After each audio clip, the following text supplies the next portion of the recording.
SSC 25 zero two hustler within 200 hours কোর্সের কোষ বিভাজন ক্লাসে তোমাদের সবাইকে স্বাগত জানাচ্ছি। তো আমরা হচ্ছে চ্যাপ্টারগুলো এমনভাবে পড়ানোর চেষ্টা করছি, তোমরা আগের ক্লাসগুলোতে দেখেছো যে বেসিক থেকে তোমাদেরকে একদম অ্যাডভান্স লেভেল পর্যন্ত নিয়ে যাওয়ার জন্য আমাদের যে রুট লেভেল থেকে ক্লাসগুলো স্টার্ট করা দরকার সেই জায়গা থেকে আমরা ক্লাসগুলো স্টার্ট করছি। তো সেই ধারাবাহিকতায় আজকে হচ্ছে আমাদের কোষ বিভাজনের ক্লাস, বায়োলজি চ্যাপ্টার 3। সো এই জায়গাটা থেকে যদি আমরা শুরু করি, প্রথমে আমরা ধরে নিচ্ছি তুমি কিছু জানো না, সো সেই জায়গাটা থেকে আসলে শুরু করি।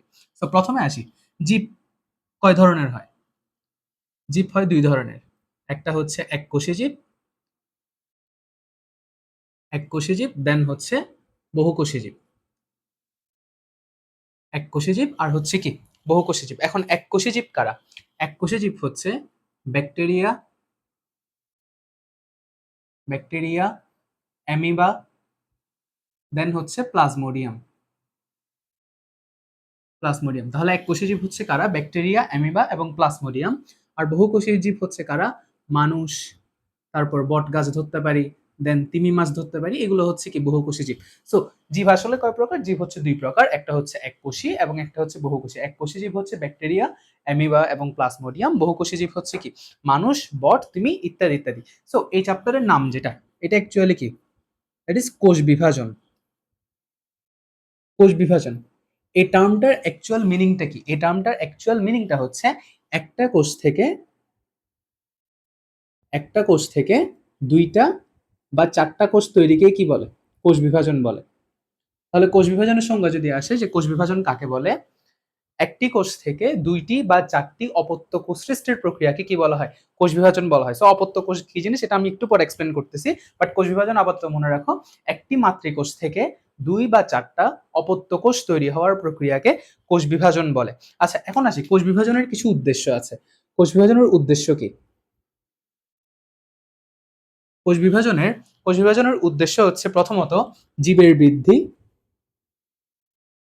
জীবের বৃদ্ধি এবং হচ্ছে জীবের প্রজনন।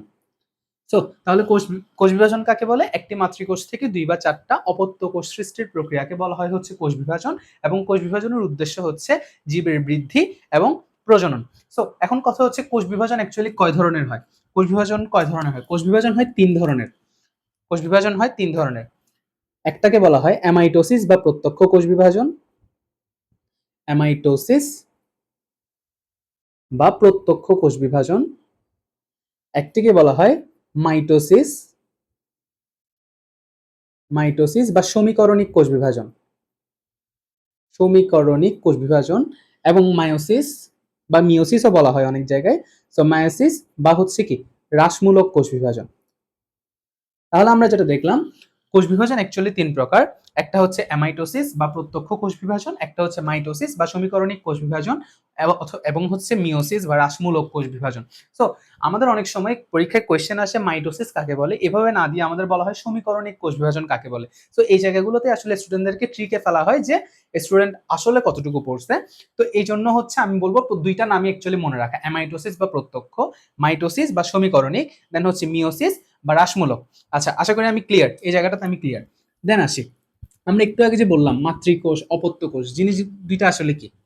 আচ্ছা, আমরা কি বলছি যে কোষ বিভাজন হচ্ছে একটি কোষ ভেঙে যে কোনো একটি কোষ ছিল এবং এটা ভেঙে কি হচ্ছে? এটা ভেঙে দুইটা বা চারটা অপত্য কোষ তৈরি হচ্ছে। ধরি আমরা এখানে দুইটা কোষ তৈরি হচ্ছে, একটা দেন হচ্ছে দুইটা। এই যে একটি কোষ ভেঙে দুটি কোষ উৎপন্ন হচ্ছে, এখানে যে কোষটা থেকে দুটি কোষ উৎপন্ন হচ্ছে, প্রথম যে কোষটা ভেঙে অ্যাকচুয়ালি দুইটা কোষ উৎপন্ন হচ্ছে, সেই কোষটাকে আমরা বলি হচ্ছে মাতৃকোষ। অর্থাৎ যে কোষটা ভেঙে নতুন কোষগুলো আসতেছে সেগুলোকে আমরা বলি হচ্ছে মাতৃকোষ। আর নতুন যে দুইটা কোষ এগুলোকে আমরা বলি অপত্য কোষ। তো আশা করি মাতৃকোষ কি অপত্য কোষ কি আমি ক্লিয়ার করতে পারছি। একটা হচ্ছে মাতৃকোষ, একটা হচ্ছে অপত্য কোষ। দ্যাট মিনস মাতৃকোষ থেকেই অ্যাকচুয়ালি বিভাজিত হয়ে কি তৈরি হয়? অপত্য কোষ তৈরি হয়। ওকে, সো এবার আসি আমরা একটা ইম্পর্টেন্ট জিনিস, যেটা হচ্ছে ম্যাক্সিমাম স্টুডেন্টেরই জানার কথা না। আমি যদি তোমাদেরকে যদি আমি একটা জিনিস বলি যে একটা কোষে 6টা ক্রোমোজোম আছে, একটা কোষে 6টা ক্রোমোজোম আছে, একটা কোষে 6টা ক্রোমোজোম আছে। আচ্ছা, আমার কোয়েশ্চেন হচ্ছে এই যে একটা কোষে 6টা ক্রোমোজোম আছে, এটা কি হ্যাপ্লয়েড, হ্যাপ্লয়েড নাকি ডিপ্লয়েড নাকি ট্রিপ্লয়েড? ট্রিপ্লয়েড। সো একটা কোষে 6টা ক্রোমোজোম আছে, তো সেটাকে আমি কি বলবো, হ্যাপ্লয়েড বলবো নাকি ডিপ্লয়েড বলবো নাকি ট্রিপ্লয়েড বলবো? আমাদের এই পুরো চ্যাপ্টার জুড়ে হ্যাপ্লয়েড এবং ডিপ্লয়েডের বেসিকটা জানা লাগবে, না হলে আমরা এই চ্যাপ্টারটা পড়তে পারবো না। সো দ্যাটস ওয়াই আমাদের হ্যাপ্লয়েড ডিপ্লয়েড এগুলো ক্লিয়ার করা। সো একটি কোষে 6টি ক্রোমোজোম আছে, এগুলা হ্যাপ্লয়েড, ডিপ্লয়েড নাকি ট্রিপ্লয়েড, এটা বোঝার জন্য তোমাদের জানা লাগবে ক্রোমোজোমগুলা কিভাবে আছে বা কিভাবে সাজানো আছে, এটার উপর ডিপেন্ড করে অ্যাকচুয়ালি আনসারটা দেওয়া যাবে হ্যাপ্লয়েড নাকি ডিপ্লয়েড নাকি ট্রিপ্লয়েড। সো প্রথমে আসি, আমরা যে বললাম 6টা ক্রোমোজোম আছে, সো হ্যাপ্লয়েড আমি কখন বলবো? যখন একটা কোষে 6টা ক্রোমোজোম আলাদা আলাদা থাকবে। একটা কোষে 6টা ক্রোমোজোম আলাদা আলাদা থাকবে, 1 2 3 4 5 6।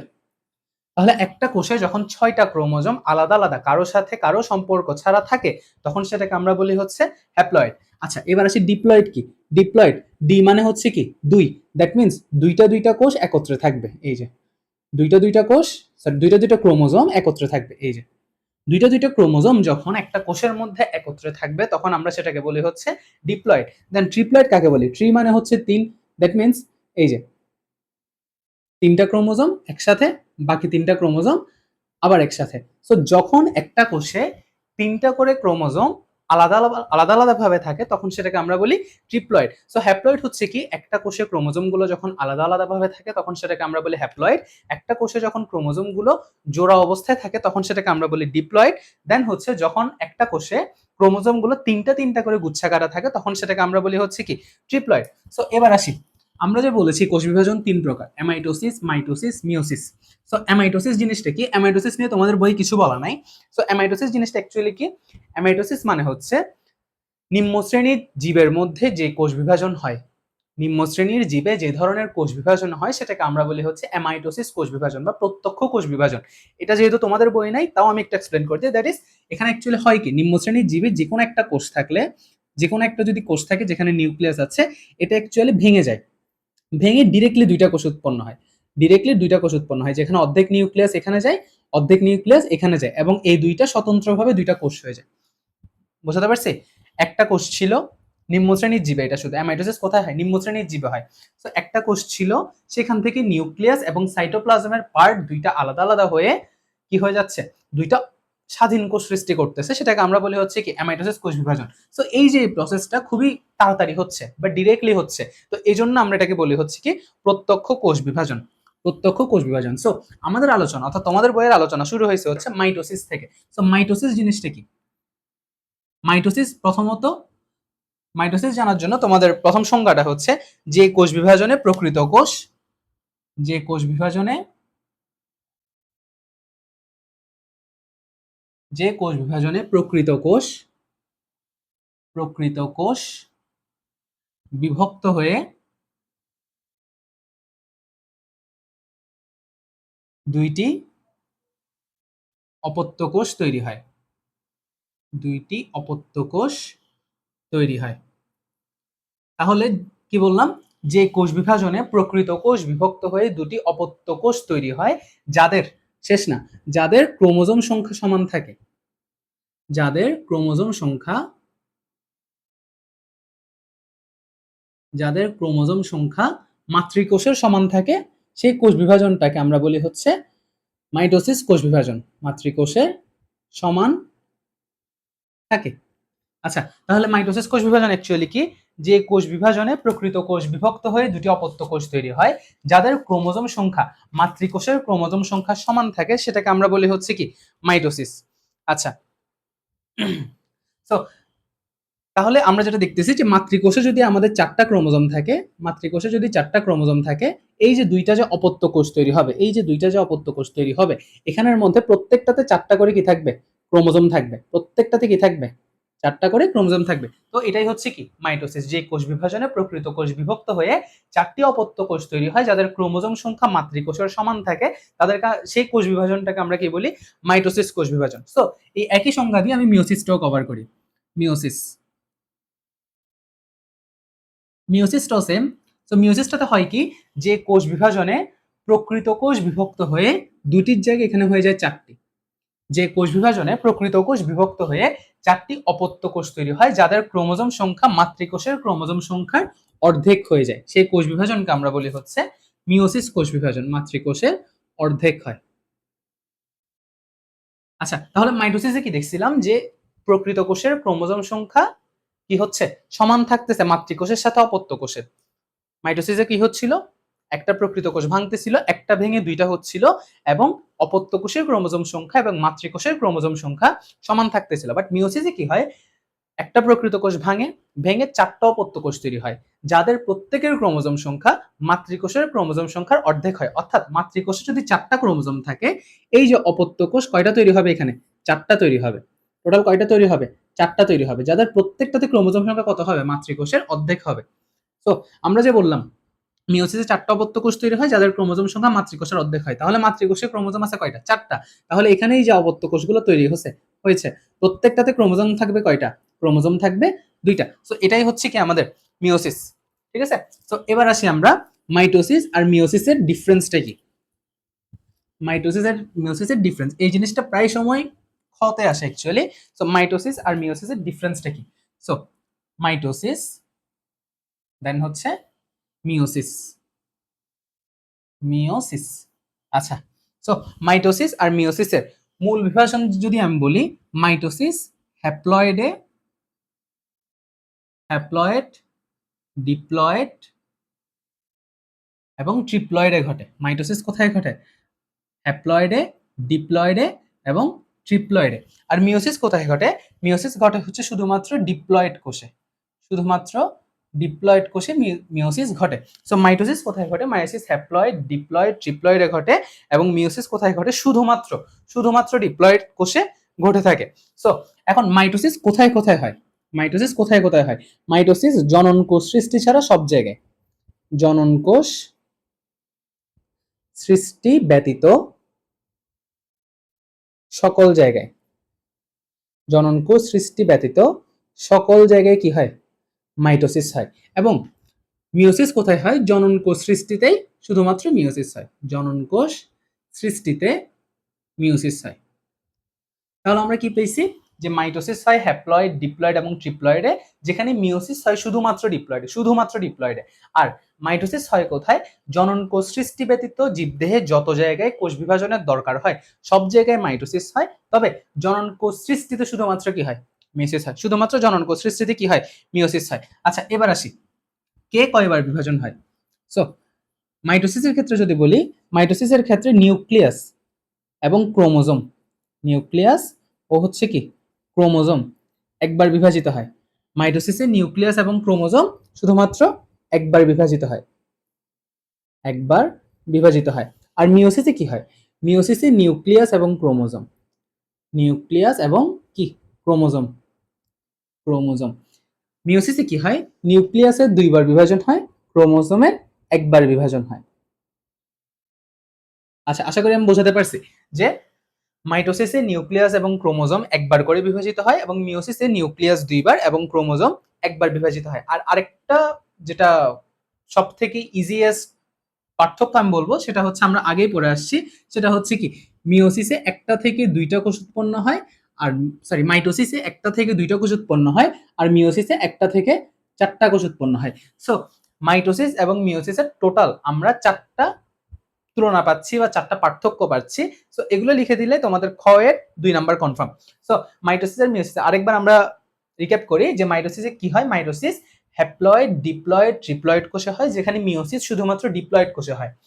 আবার মাইটোসিস জনন কোষ সৃষ্টি ব্যতীত সকল জায়গায় মাইটোসিস হয়, তবে জনন কোষ সৃষ্টিতে মিওসিস হয়। দেন হচ্ছে মাইটোসিসের ক্ষেত্রে নিউক্লিয়াস এবং ক্রোমোজোম একবার করে বিভাজিত হয়, যেখানে মিওসিসের মধ্যে নিউক্লিয়াস দুইবার বিভাজিত হয় এবং ক্রোমোজোম একবার বিভাজিত হয়। এবং মাইটোসিসে একটা থেকে দুইটা কোষ উৎপন্ন হয়, এবং মিওসিসে একটা থেকে চারটা কোষ উৎপন্ন হয়। সো এবার আমরা যাব হচ্ছে মাইটোসিসের ডিটেইল আলোচনায়।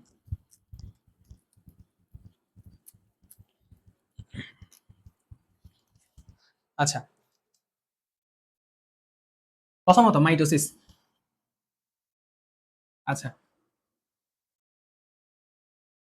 মাইটোসিস, মাইটোসিসের প্রথমে যদি আমরা কিছু বৈশিষ্ট্য পড়ি, মাইটোসিস কোথায় হয়, শুধুমাত্র প্রকৃত নিউক্লিয়াস যুক্ত জীবে, প্রকৃত নিউক্লিয়াস বিশিষ্ট জীবে কি হয়? শুধুমাত্র মাইটোসিস হয়। প্রকৃত নিউক্লিয়াস বিশিষ্ট জীবে, প্রকৃত নিউক্লিয়াস বিশিষ্ট জীবে কি হয়? মাইটোসিস হয়। প্রকৃত নিউক্লিয়াস বিশিষ্ট, প্রকৃত নিউক্লিয়াস বিশিষ্ট জীবে মাইটোসিস হয়। আচ্ছা, এখন মাইটোসিস অ্যাকচুয়ালি হয় কি? মাইটোসিসে কোষের সংখ্যা বৃদ্ধি পায়। মাইটোসিসে ক্রোমোজোম না, আমি বারবার বলছি ক্রোমোজোম না, মাইটোসিসে কি হয়? কোষের সংখ্যা বৃদ্ধি পায়। মাইটোসিসে কোষের সংখ্যা বৃদ্ধি পায়, যার ফলে মাইটোসিসে কোষের সংখ্যা বৃদ্ধি পায়, যার ফলে জীব দৈর্ঘ্য প্রস্থে বাড়ে। জীব দৈর্ঘ্য প্রস্থে বাড়ে, অর্থাৎ দৈর্ঘ্যও বড় হয়, প্রস্থের দিকেও কি হয়? ওর পুরুত্বটা বাড়ে বা ওর চওড়াটা বাড়ে। তো মাইটোসিস অ্যাকচুয়ালি কি? প্রকৃত নিউক্লিয়াস বিশিষ্ট জীবে হয়ে থাকে এবং হচ্ছে মাইটোসিসে কোষের সংখ্যা বৃদ্ধি পায়, যার ফলে জীব দৈর্ঘ্য প্রস্থে বাড়ে। তো মাইটোসিস বিভাজন অ্যাকচুয়ালি কি হয়? আচ্ছা, আমরা একটা জিনিস বলতে ভুলে গেছি, দ্যাট ইজ হ্যাপ্লয়েড। মানে কি হ্যাপ্লয়েড? একটু আগে আমরা পড়ছি, হ্যাপ্লয়েডকে প্রকাশ করা হয় এন দিয়ে, ডিপ্লয়েডকে প্রকাশ করা হয়, ডিপ্লয়েডকে প্রকাশ করা হয় 2n দিয়ে, এবং ট্রিপ্লয়েডকে প্রকাশ করা হয় 3n দিয়ে। ট্রিপ্লয়েডকে প্রকাশ করা হয় 3n দিয়ে। সো হ্যাপ্লয়েডকে প্রকাশ করা হয় আমাদের n দিয়ে, ডিপ্লয়েডকে প্রকাশ করা হয় 2n দিয়ে, ট্রিপ্লয়েডকে প্রকাশ করা হয় হচ্ছে 3n দিয়ে। আচ্ছা, সো মাইটোসিস আমরা কি বলছি? মাইটোসিস হ্যাপ্লয়েডেও হয়, ডিপ্লয়েডেও হয় এবং হচ্ছে কোথায় হয়? ট্রিপ্লয়েডেও হয়। সো মাইটোসিসের যখন আমরা হ্যাপ্লয়েড একটা কোষের কি হবে? বিভাজন হবে। ধরো একটা হ্যাপ্লয়েড কোষের মাইটোসিস বিভাজন হবে, একটা হ্যাপ্লয়েড কোষে মাইটোসিস বিভাজন হবে। আমরা কি জানি? মাতৃকোষ এবং অপত্য কোষের ক্রোমোজোম সংখ্যা সমান থাকে। তাহলে এটা যদি মাতৃকোষ হয়, মাতৃকোষ থেকে যে অপত্য কোষগুলো সৃষ্টি হবে প্রত্যেকটার ক্রোমোজোম সংখ্যা সেম হবে। অর্থাৎ মাতৃকোষ যদি হ্যাপ্লয়েড হয়, অপত্য কোষগুলো হ্যাপ্লয়েড হবে। সো সেম ভাবে মাতৃকোষ যদি ডিপ্লয়েড হয়, মাতৃকোষ যদি ডিপ্লয়েড হয়, অপত্য কোষগুলো কি হবে? ডিপ্লয়েড হবে। সেম ভাবে মাতৃকোষ যদি ট্রিপ্লয়েড হয়, মাতৃকোষ যদি ট্রিপ্লয়েড হয়, অপত্য কোষগুলা কি হবে? ট্রিপ্লয়েড হবে। অর্থাৎ মাতৃকোষ এবং অপত্য কোষের ক্রোমোজোম সংখ্যা সমান থাকবে। সেটা যে ধরনের কোষেই হবে হোক না কেন, হ্যাপ্লয়েড কোষ হোক, ডিপ্লয়েড কোষ হোক বা ট্রিপ্লয়েড কোষ হোক, প্রত্যেকটাতেই কোষ বিভাজনের পর মাতৃকোষ এবং অপত্য কোষের ক্রোমোজোম সংখ্যা কি থাকবে? সমান থাকবে। ঠিক আছে? আচ্ছা, এবার আসি, মাইটোসিস কোষ বিভাজন অ্যাকচুয়ালি দুইটা ধাপে হয়। মাইটোসিস কোষ বিভাজন দুইটা ধাপে হয়। প্রথম ধাপে যেটা ঘটে, প্রথম ধাপে কি ঘটে? প্রথম ধাপে ঘটে হচ্ছে নিউক্লিয়াসের বিভাজন। নিউক্লিয়াসের বিভাজন, নিউক্লিয়াসের বিভাজন যেটা কখন ঘটে? প্রথমে ঘটে। মাইটোসিসে নিউক্লিয়াসের বিভাজন কখন ঘটে? প্রথমেই ঘটে। মাইটোসিসে নিউক্লিয়াসের বিভাজন প্রথমে ঘটে। মাইটোসিসে নিউক্লিয়াসের বিভাজন প্রথমে ঘটে এবং এই প্রসেসটাকে বলা হয় হচ্ছে ক্যারিওকাইনেসিস। এই প্রসেসটাকে বলা হয় কি? যে ক্যারিওকাইনেসিস। ক্যারিওকাইনেসিস। তাহলে মাইটোসিসে আমরা কি জানি? নিউক্লিয়াসের একবার বিভাজন হয়, সাইটোপ্লাজমের একবার বিভাজন হয়। যেখানে নিউক্লিয়াসের বিভাজনটা প্রথমে হয় এবং নিউক্লিয়াসের এই বিভাজনটাকে আমরা কি বলবো? ক্যারিওকাইনেসিস। দেন মাইটোসিসে নিউক্লিয়াসের বিভাজনের পর হয় কার বিভাজন? সাইটোপ্লাজমের বিভাজন। সাইটোপ্লাজমের বিভাজন এটা কখন ঘটে? পরে ঘটে। কার পরে? নিউক্লিয়াসের পরে, নিউক্লিয়াসের বিভাজনের পরে অথবা ক্যারিওকাইনেসিসের পরে। সো এরপরে কি ঘটে? সাইটোপ্লাজমের বিভাজন ঘটে, যেটাকে আমরা বলবো হচ্ছে সাইটোকাইনেসিস। সাইটোকাইনেসিস। তো আশা করি আমি ক্লিয়ার। যেটা আমি বলছি যে মাইটোসিস অ্যাকচুয়ালি নিউক্লিয়াসের একবার বিভাজন ঘটে এবং সাইটোপ্লাজমের একবার বিভাজন ঘটে, যেখানে দেখা যায় হচ্ছে নিউক্লিয়াসের বিভাজন প্রথমে ঘটে, সাইটোপ্লাজমের বিভাজন পরে ঘটে। এবং নিউক্লিয়াসের বিভাজনকে বলা হয় হচ্ছে ক্যারিওকাইনেসিস এবং সাইটোপ্লাজমের বিভাজনকে বলা হয় হচ্ছে কি? সাইটোকাইনেসিস। সো এবার আসে একটা কমন একটা এমসিকিউ, যেটা দিয়ে সব থেকে বেশি হচ্ছে স্টুডেন্টদেরকে ঘাবড়ায় দেওয়া যায়, সেটা হচ্ছে তোমাদের এমসিকিউ একটা এমসিকিউ, জনন কোষের বৃদ্ধিতে, জনন কোষের বৃদ্ধিতে কোন কোষ বিভাজন হয়? কোন কোষ বিভাজন হয় অথবা কোন ধরনের কোষ বিভাজন হয়? জনন কোষের বৃদ্ধিতে কোন ধরনের কোষ বিভাজন হয়? সো আমাদের ছোটবেলা থেকে অথবা ক্লাস 8 থেকে যখন আমরা কোষ বিভাজন করি, আমাদের টিচারদের একটা সমস্যা হচ্ছে কি, আমাদের মাথার মধ্যে জনন কোষ জিনিসটা এমন ভাবে মিওসিসের সাথে সম্পর্ক যুক্ত করে ফেলে। তো আমরা যখনই কোয়েশ্চেনে জনন কোষ দেখি, আমরা এটাকে কি বলে ফেলি? মিওসিস বলে ফেলি। বাট মিওসিস হয় কখন? জনন কোষ সৃষ্টিতে। এখানে কি বলা হয়েছে? জনন কোষের বৃদ্ধি। তাহলে মিওসিস শুধু কখন হয়? মিওসিস হয় হচ্ছে যখন জনন কোষের সৃষ্টি দরকার হয়, তখন হয় হচ্ছে কি মিওসিস। বাকি সব ক্ষেত্রে হয় কি মাইটোসিস। তো এখানে যেহেতু জনন কোষের সৃষ্টি বলে নেই, বৃদ্ধি বলছে, সো এই জন্য কি হবে, যেহেতু জনন কোষের বৃদ্ধি বলছে সেহেতু এটা কি হবে, মাইটোসিস হবে। আশা করি আমি ক্লিয়ার। এখানে কি হবে তাহলে, মাইটোসিস হবে। আচ্ছা, সো এবার আমরা একটা কমন একটা খ এর কোয়েশ্চেন করি। খ এর কোয়েশ্চেন, দ্যাট ইজ মাইটোসিসকে কেন, মাইটোসিসকে কেন সমীকরণিক কোষ বিভাজন বলে? সমীকরণিক কোষ বিভাজন বলে।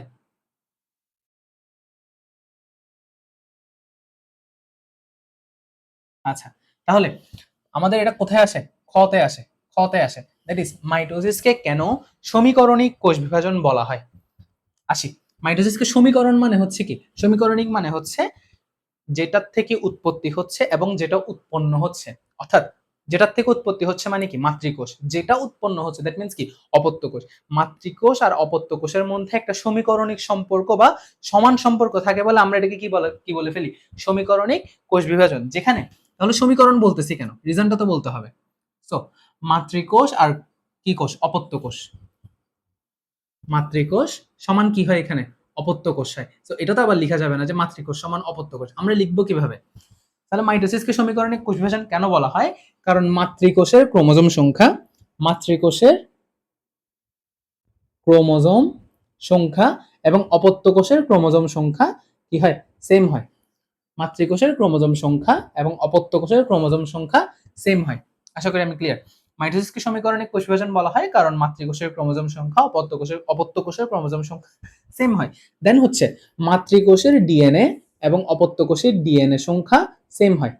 মাতৃকোষের ডিএনএ সংখ্যা এবং অপত্য কোষের ডিএনএ সংখ্যা কি হয়, সেম হয়। দেন হচ্ছে মাতৃকোষে যে ডিএনএ অনুলিপি পাওয়া যায়, মাতৃকোষে যে ডিএনএ অনুলিপি, অনুলিপি মানে হচ্ছে কি নকশা। তো মাতৃকোষে যে ডিএনএ নকশা পাওয়া যায়, অপত্য কোষেও সেম ডিএনএ নকশা পাওয়া যায়। ডিএনএ নকশা না ডিএনএ, এটাকে আমরা অনুলিপি বলি, অনুলিপি। তো তাহলে আমাদের তিনটে রিজন আমরা পেয়ে গেছি। খতে আসলে আশা করি আর কোনো সমস্যা হওয়ার কথা না। মাইটোসিসকে কেন সমীকরণিক কোষ বিভাজন বলা হয়? প্রথমত হচ্ছে মাতৃকোষের ক্রোমোজোম সংখ্যা এবং অপত্য কোষের ক্রোমোজোম সংখ্যা সমান থাকে। মাতৃকোষের ডিএনএ সংখ্যা অপত্য কোষের ডিএনএ সংখ্যা সমান থাকে। মাতৃকোষের ডিএনএ অনুলিপি এবং অপত্য কোষের ডিএনএ অনুলিপি কি থাকে, সেম থাকে। এজন্য মাইটোসিসকে সমীকরণিক কোষ বিভাজন বলা হয়। সো এবার আমরা দেখব হচ্ছে মাইটোসিস অ্যাকচুয়ালি কোথায় কোথায় ঘটে। মাইটোসিস কোথায় কোথায় ঘটে, কোথায় ঘটে, কোথায় ঘটে, কে, মাইটোসিস। মাইটোসিস, আচ্ছা আমরা এটা তো জানি যে প্রকৃত নিউক্লিয়াস যুক্ত জীবে। এখন প্রকৃত নিউক্লিয়াস যুক্ত জীব বলতে প্রাণীও হয়, উদ্ভিদও হয়। সো এখন আমরা পড়বো এই যে প্রাণী ও উদ্ভিদের কোন কোন জায়গায় বা কোন কোন স্থলে কি হয় মাইটোসিস কোষ বিভাজন অ্যাকচুয়ালি হয়। সো প্রাণীর দেহ কোষে, প্রথমত হচ্ছে প্রাণীর কোথায়, দেহ কোষে কি ঘটে, মাইটোসিস কোষ বিভাজন ঘটে। প্রাণীর দেহ কোষে মাইটোসিস কোষ বিভাজন ঘটে। এরপরে কোথায় ঘটে, উদ্ভিদের বর্ধনশীল অংশের ভাজক টিস্যু। তো তোমাদেরকে যখন আমি ভাজক টিস্যু পড়াইছি তখন আশা করি আমি বলছিলাম যে ভাজক টিস্যু জিনিসটা অ্যাকচুয়ালি কি, উদ্ভিদের বর্ধনশীল অংশের ভাজক টিস্যু। উদ্ভিদের বর্ধনশীল অংশের ভাজক টিস্যুতে কি ঘটে, মাইটোসিস ঘটে। সো মাইটোসিস কোথায় ঘটে, প্রাণীর দেহ কোষে এবং উদ্ভিদের বর্ধনশীল অংশের ভাজক টিস্যুর মধ্যে কি ঘটে, মাইটোসিস ঘটে। সো এখন ভাজক টিস্যু অ্যাকচুয়ালি কোনগুলা, উদ্ভিদের বর্ধনশীল অংশের ভাজক টিস্যু অ্যাকচুয়ালি কোনগুলা? ভাজক টিস্যুগুলো হচ্ছে কাণ্ড, মূলের অগ্রভাগ, কাণ্ড, দেন হচ্ছে মূলের অগ্রভাগ, দেন হচ্ছে ভ্রূণ, ভ্রূণমুকুল, ভ্রূণমূল, ভ্রূণমুকুল, ভ্রূণমূল, ভ্রূণমুকুল, ভ্রূণমূল, দেন হচ্ছে বর্ধনশীল পাতা, বর্ধনশীল পাতা। এই জায়গাগুলোতে অ্যাকচুয়ালি কি ঘটে, মাইটোসিসটা ঘটে। সো কাণ্ড, মূলের অগ্রভাগ, ভ্রূণমুকুল, ভ্রূণমূল, বর্ধনশীল পাতা এবং হচ্ছে মুকুল, সরি। সো মাইটোসিস কোথায় কোথায় ঘটে? প্রাণী এবং উদ্ভিদের ক্ষেত্রে। প্রথমত আসি, মাইটোসিস কোথায় ঘটে? জীবের ক্ষেত্রে। মাইটোসিস প্রকৃত নিউক্লিয়াস যুক্ত জীবের ক্ষেত্রে ঘটে, অর্থাৎ প্রকৃত নিউক্লিয়াস বিশিষ্ট জীবের ক্ষেত্রে কি ঘটে? মাইটোসিস ঘটে। এখন প্রকৃত নিউক্লিয়াস যুক্ত জীব কারা? উদ্ভিদ, প্রাণী। এখন উদ্ভিদ আর প্রাণীর কোথায় কোথায় মাইটোসিস ঘটে? প্রাণীর ক্ষেত্রে প্রাণীর দেহকোষে মাইটোসিস ঘটে, এবং উদ্ভিদের ক্ষেত্রে ঘটে হচ্ছে উদ্ভিদের বর্ধনশীল অংশের ভাজক টিস্যুতে কি ঘটে? মাইটোসিস ঘটে। এখন ভাজক টিস্যু কোনগুলা? যেগুলো কি হয়? বিভাজিত হয়। ভাজক যেগুলো কি হয়? বিভাজিত হয়। সো এই ভাজক টিস্যু কোনগুলা? কাণ্ড, মূল, কাণ্ড, মূলের অগ্রভাগ, ভ্রূণমুকুল, ভ্রূণমূল, বর্ধনশীল পাতা এবং হচ্ছে মুকুল। এই জায়গাগুলোতে অ্যাকচুয়ালি কি হয়? মাইটোসিস হয়। এবং আরেকটা জায়গায় মাইটোসিস হয় যেটা বইয়ে দেয়া নেই, দ্যাট ইজ নিম্ন শ্রেণীর জীবে, নিম্ন শ্রেণীর জীবে, নিম্ন শ্রেণীর জীবে অযৌন জননে কি হয়?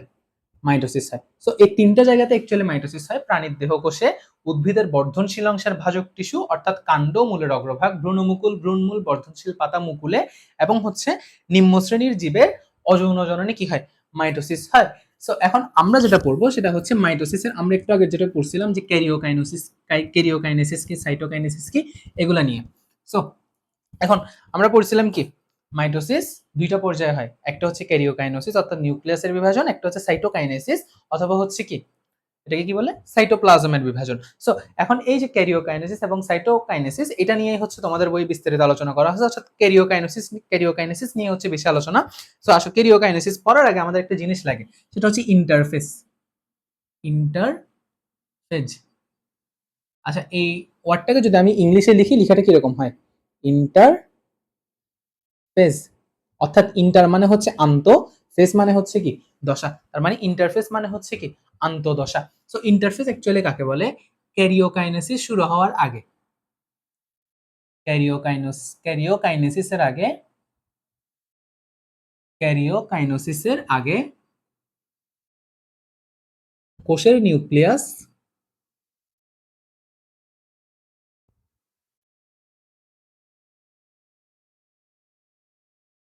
কোষের নিউক্লিয়াস কিছু প্রস্তুতিমূলক কাজ সম্পাদন করে, প্রস্তুতিমূলক কাজ সম্পাদন করে, যেগুলোকে কি বলা হয়? যে এই দশাটাকে কি বলা হয়? ইন্টারফেস বলা হয়। সো ক্যারিওকাইনেসিসের আগে কোষের নিউক্লিয়াস কিছু প্রস্তুতিমূলক কাজ সম্পাদন করে, যাদেরকে বলা হয় হচ্ছে কি? ইন্টারফেস। ঠিক আছে? আচ্ছা, এবার আসি, আমরা এই যে ক্যারিওকাইনেসিস পরে স্টার্ট করব, আমাদের জানতে হবে প্রথমে ক্যারিওকাইনেসিসের কয়টা ধাপ। ক্যারিওকাইনেসিসের ধাপ হচ্ছে টোটাল 5টা। ক্যারিওকাইনেসিসের ক্যারিওকাইনেসিসের ধাপ হচ্ছে টোটাল 5টা, যেখানে একটা হচ্ছে প্রোফেজ, একটা হচ্ছে প্রোফেজ, একটা হচ্ছে প্রোমেটাফেজ, প্রোমেটাফেজ, দেন হচ্ছে মেটাফেজ, মেটাফেজ, দেন হচ্ছে অ্যানাফেজ, দেন হচ্ছে টেলোফেজ, টেলোফেজ। সো ক্যারিওকাইনেসিসের টোটাল 5টা ধাপ। এই 5টা ধাপ কমপ্লিট করার মাধ্যমে অ্যাকচুয়ালি ক্যারিওকাইনেসিস সম্পন্ন হয়, যেখানে প্রথম ধাপটার নাম হচ্ছে প্রোফেজ। এখন ফেজ বানান কিরকম? এই যে প্রত্যেকটা জায়গায় আমাদের ফেজ আছে, এই যে ফেজ, ফেজ বানানটা অ্যাকচুয়ালি কিরকম? এরকম ফেজ। এই ফেজ মানে অ্যাকচুয়ালি হচ্ছে কি? দশা। ফেজ মানে হচ্ছে দশা। সো প্রোফেজ, প্রোফেজ মানে হচ্ছে কি? প্রো মানে আগে, ফেজ মানে দশা। তাহলে দশার প্রথম দিকে যে অবস্থাটা থাকে, অর্থাৎ ক্যারিওকাইনেসিসের প্রথম দিকে যে দশাটা আমরা দেখতে পাই, সেটাকে আমরা বলি হচ্ছে কি? প্রোফেজ। এরপরে প্রোমেটাফেজ একটু রাখলাম, দেন আসি মেটাফেজ। জিনিসটা কি? মেটা মানে মাঝখানে, ক্যারিওকাইনেসিসের মধ্যবর্তী স্থলে ক্যারিওকাইনেসিসের যে দশা দেখা যায় সেটাকে বলি আমরা কি? মেটাফেজ। এখন প্রোমেটাফেজ মানে কি? মেটাফেজ মানে মধ্যবর্তী জায়গা, প্রোমেটাফেজ মানে হচ্ছে কি? মধ্যবর্তী জায়গার আগের অবস্থা। তো প্রোমেটাফেজ মানে হচ্ছে কি? মধ্যবর্তী দশার আগের অবস্থাকে অ্যাকচুয়ালি কি বলে? প্রোমেটাফেজ বলে, যেটা হচ্ছে কি? প্রোফেজের পরে হয়, মেটাফেজের আগে হয়। দেন হচ্ছে কি আমাদের আসে অ্যানাফেজ, এবং শেষে আসে হচ্ছে কি? টেলোফেজ। সো আশা করি এতটুকু ক্লিয়ার। সো এখন আমরা যে জিনিসগুলো পড়বো, এখন থেকে আমরা যে জিনিসগুলো পড়বো সেগুলো আমি আগেই মার্ক করে দিচ্ছি। এখন থেকে আমরা যে জিনিসগুলো পড়বো সেগুলো হচ্ছে আমরা গ আর ঘ এর জন্য পড়বো। এখন থেকে আমরা যে জিনিসগুলো পড়বো সেগুলো হচ্ছে আমরা গ আর ঘ এর জন্য পড়বো। ঠিক আছে? আচ্ছা, এবার আসি প্রথমে প্রোফেস। প্রোফেস প্রোফেস হচ্ছে কি? প্রোফেস হচ্ছে ক্যারিওকাইনেসিসের প্রথম পর্যায়ে। সো আমাদের আসবে কিরকম অ্যাকচুয়ালি আমি বলে দিই, আমাদের চিত্র আসবে পরীক্ষায় কিছু। প্রোফেজের চিত্র, প্রোমেটাফেজের চিত্র, মেটাফেজের চিত্র, অ্যানাফেজের চিত্র, টেলোফেজের চিত্র, এরকম চিত্র এসে আমাদেরকে কি করতে হবে?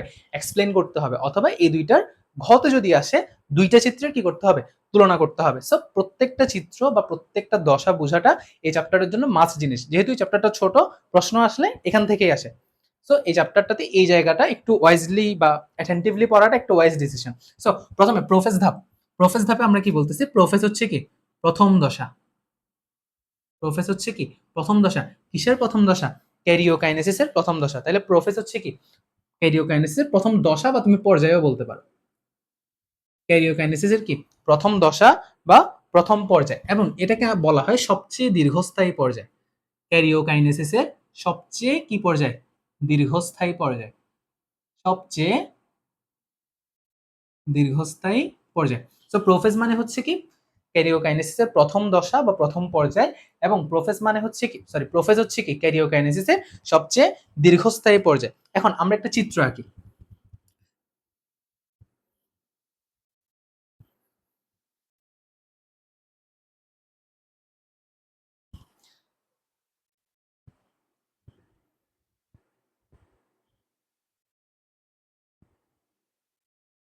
আচ্ছা, এখানে আমরা যে চিত্রটা আঁকছি এটা হচ্ছে কিসের চিত্র? একটা উদ্ভিদ কোষের চিত্র।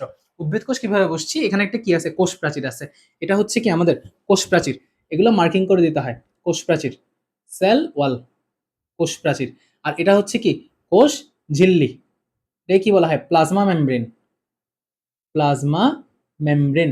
এই মার্কিং গুলো পরীক্ষায় মাস্ট করতে হয়। তাহলে প্রথমে কি আছে? কোষ প্রাচীর আছে, দেন হচ্ছে কি আছে? প্লাজমা মেমব্রেন আছে। এরপরে এই যে এই জায়গাটা, এই যে এগুলোকে কি বলা হয়? এগুলোকে বলা হয় ক্রোমোজোম। ক্রোমোজোম। দেন এই যে এটাকে কি বলা হয়? নিউক্লিওলাস। নিউক্লিওলাস। নিউক্লিওলাস। তাহলে আমরা যে চিত্রটা আঁকছি এটা হচ্ছে কি নির্দেশ করতেছে? আপাতত প্রোফেস নির্দেশ করতেছে। সো প্রোফেস ধাপে অ্যাকচুয়ালি কি হয় এটাই হচ্ছে আমরা এখন পড়বো। প্রোফেস ধাপে অ্যাকচুয়ালি যেটা হয় সেটা হচ্ছে জল বিয়োজন ঘটে। জল বিয়োজন ঘটে। প্রোফেস ধাপে অ্যাকচুয়ালি কি ঘটে? জল বিয়োজন ঘটে। অনেক ক্ষেত্রে এটাকে জলহ্রাসও বলা যায়, বাট আমরা কি বলবো? বই অনুযায়ী জল বিয়োজন ঘটে। এখন জল বিয়োজন ঘটার কারণে, জল বিয়োজন ঘটার কারণে এই যে ক্রোমোজোম যেগুলো আছে, ক্রোমোজোম, ক্রোমোজোম কি হয়? মোটা ও খাটো হয়। মোটা ও খাটো হয়। আমি প্রত্যেকটা স্টেপ কিন্তু ক্লিয়ার করে করে পড়াই দিচ্ছি। তাহলে কি হয়? প্রথমে জল বিয়োজন ঘটে এবং ক্রোমোজোম কি হয়ে যায়? মোটা হয় এবং খাটো হয়। এরপরে এই যে নিউক্লিয়াস যেটা দেখা যাচ্ছে, ঠিক আছে, এটা নিউক্লিওলাস, বাট এটাকে আচ্ছাদন করে আছে কি? Nuclear membrane. এখানে ভিতরে আছে কি? ক্রোমাটিন তন্তু। সো এখানে এই যে ওভারঅল যে নিউক্লিয়াসটা, ওভারঅল এই পুরো জিনিসটাকে বলা হয় নিউক্লিয়াস, এবং এই যে ছোট যেটা গোল দেয়া আছে সেটাকে বলা হয় হচ্ছে কি? নিউক্লিওলাস। পুরোটাকে বলা হয় নিউক্লিয়াস, এবং ছোট যেটা দেখা যাচ্ছে গাঢ় রঙের সেটাকে বলা হয় হচ্ছে কি? নিউক্লিওলাস। এখন আমরা কি বলতেছি? প্রোফেজ ধাপে কি হয়? নিউক্লিয়াস বড় হয়। নিউক্লিয়াস আকারে বড় হয়। নিউক্লিয়াস বড় হয়। নিউক্লিয়াস বড় হয়। তারপর হচ্ছে এই দশা যেটা আছে, প্রোফেজ দশাটা যৌগিক অনুবীক্ষণে দেখা যায়। যৌগিক অনুবীক্ষণে দেখা যায়। তো আমি অলওয়েজ বলি যে বইয়ের মতো লাইন বাই লাইন মুখস্থ না করে পয়েন্ট আকারে মনে রাখাটা সব থেকে ইজি। ঠিক আছে? যেমন প্রোফেজের, তাহলে আমি কি বলছি?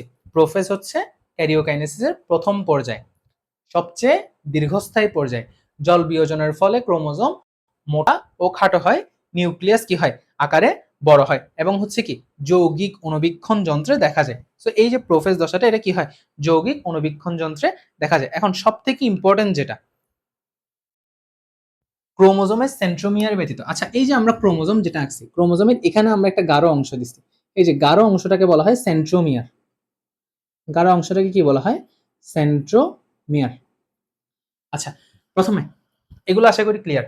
প্রথম দশা বা পর্যায়, সবচেয়ে দীর্ঘস্থায়ী পর্যায়, জল বিয়োজন ঘটে ফলে ক্রোমোজোম মোটা ও খাটো হয়, নিউক্লিয়াস বড় হয়, যৌগিক অণুবীক্ষণে কি হয় দেখা যায়। এখন ক্রোমোজোমের সেন্ট্রোমিয়ার ব্যতীত এই জিনিসটা এতটুকু লিখে নিলে আমরা হচ্ছে বাকি অংশে মুভ করতে পারবো, কারণ এই জিনিসটা এখন যে পয়েন্টটা বলছি সেটা অনেক বড়। তো আরেকবার বলে দিচ্ছি আমি, প্রোফেজ প্রথম পর্যায়ে সবচেয়ে দীর্ঘস্থায়ী পর্যায়ে জল বিয়োজন ঘটে, ফলে ক্রোমোজোম মোটাও খাটো হয়, নিউক্লিয়াস বড়, যৌগিক অণুবীক্ষণে দেখা যায়। আচ্ছা, তো আশা করি আমরা সেন্ট্রোমিয়ার কি ক্রোমোজোম কি এই জিনিসটা বুঝছি। আচ্ছা, এখন আমাদের যেটা পয়েন্ট সেটা হচ্ছে ক্রোমোজোমের সেন্ট্রোমিয়ার ব্যতীত, ক্রোমোজোমের সেন্ট্রোমিয়ার ব্যতীত, ক্রোমোজোমের সেন্ট্রোমিয়ার ব্যতীত বাকি অংশ লম্বালম্বিভাবে বিভক্ত হয়, লম্বালম্বি বিভক্ত হয় এবং কি গঠন করে, বিভক্ত হয়ে ক্রোমাটিড গঠন করে, ক্রোমাটিড গঠন করে। আচ্ছা, তাহলে প্রোফেজ ধাপের সবথেকে ইম্পর্টেন্ট যেটা পয়েন্ট, প্রোফেজ ধাপের সবথেকে ইম্পর্টেন্ট যেটা পয়েন্ট সেটা হচ্ছে কি, ক্রোমোজোমের সেন্ট্রোমিয়ার ব্যতীত বাকি অংশ লম্বালম্বি বিভক্ত হয়ে ক্রোমাটিড গঠন করে। এখন বুঝি নাই, বুঝার কথাও না। সো আমরা এই যে ক্রোমোজোম আঁকছি এটাকে আমরা একটু জুম করি, জুম যদি করি আমরা দেখবো মাঝখানে একটা কি আছে, সেন্ট্রোমিয়ার আছে, আর এই যে এগুলো হচ্ছে কি আমাদের, এটা হচ্ছে কি আমাদের ক্রোমোজোম। ঠিক আছে, ক্রোমোজোম অ্যাকচুয়ালি দেখতে হয় এরকম, ক্রোমোজোম অ্যাকচুয়ালি দেখতে হয় কিরকম, এরকম। ওই জিনিসটাকে যদি আমরা জুম করি দেখলে আমরা কিভাবে দেখতে পাবো, এভাবে দেখতে পারবো। তো আমরা কি বলতে চাইছি, ক্রোমোজোমের সেন্ট্রোমিয়ার ব্যতীত, ক্রোমোজোমের সেন্ট্রোমিয়ার ব্যতীত অর্থাৎ এই যে সেন্ট্রোমিয়ার যেটা আছে এটা বিভক্ত হবে না, ক্রোমোজোমের সেন্ট্রোমিয়ার বিভক্ত হবে না, বাট কি হবে, বাকি অংশ বিভক্ত হবে।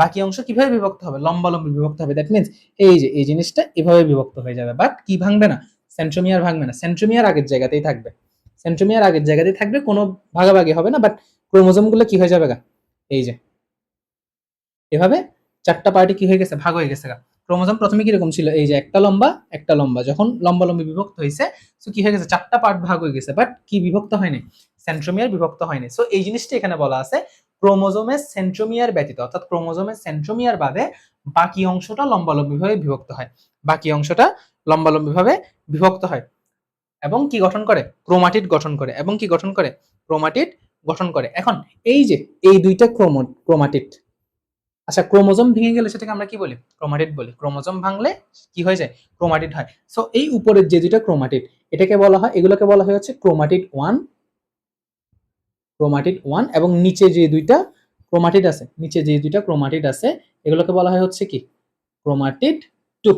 তো আশা করি আমি বোঝাতে পারছি। তাহলে প্রোফেজটা আমি আরেকবার লাস্টবার বলতেছি, প্রোফেজ হচ্ছে কি সবচেয়ে দীর্ঘস্থায়ী পর্যায়, তারপর হচ্ছে ক্যারিওকাইনেসিসের প্রথম পর্যায়, তারপর হচ্ছে কি জল বিয়োজন ঘটে বা জলের কি ঘটে, হ্রাস ঘটে, যার ফলে কি হয়ে যায়, ক্রোমোজোম মোটা এবং খাটো হয়ে যায়। দেন কি হয়, নিউক্লিয়াস আকারে বড় হয়, ক্রোমোজোমের সেন্ট্রোমিয়ার ব্যতীত বাকি অংশ লম্বালম্বিভাবে বিভক্ত হয়ে কি গঠন করে, ক্রোমাটিড গঠন করে। আচ্ছা, এবার আমরা পড়বো হচ্ছে prometaphase, prometaphase, prometaphase. So prometaphase actually কোথায় ঘটে, প্রোমেটাফেজ ঘটে হচ্ছে মেটাফেজের আগে এবং প্রোফেজের পরে, মেটাফেজের আগে এবং প্রোফেজের পরে।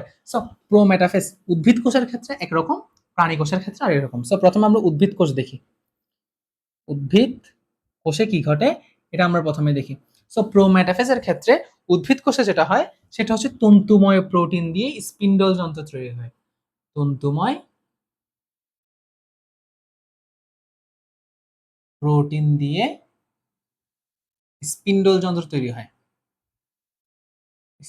স্পিন্ডল যন্ত্র তৈরি হয়। সো এটা চিত্রটা যদি আমি একটু করে আঁকি, এটা চিত্রটা যদি আঁকি, চিত্রটা দেখতে অনেকটা এরকম।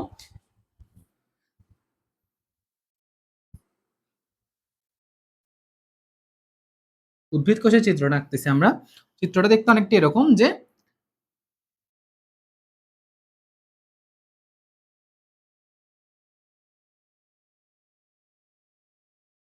এই যে আমাদের চিত্রটা হচ্ছে এরকম। আচ্ছা খেয়াল করি প্রোফেজ ধাপে কি হয়েছিল, প্রোফেজ ধাপে ক্রোমোজোম গুলো ছিল কিভাবে, এভাবে সেন্ট্রোমিয়ার ব্যতীত লম্বালম্বি বিভক্ত হয়ে গিয়ে ক্রোমোজোম গুলো হয়ে গেছে কি, ক্রোমাটিড, এবং দেখতে কিরকম হয়ে গেছে, এরকম। তাহলে এই যে এই ধাপে যতগুলো ক্রোমোজোম থাকবে সবগুলো কিভাবে থাকবে, ক্রোমাটিড যেটা বিভক্ত হয়েছিল ওইভাবে থাকবে।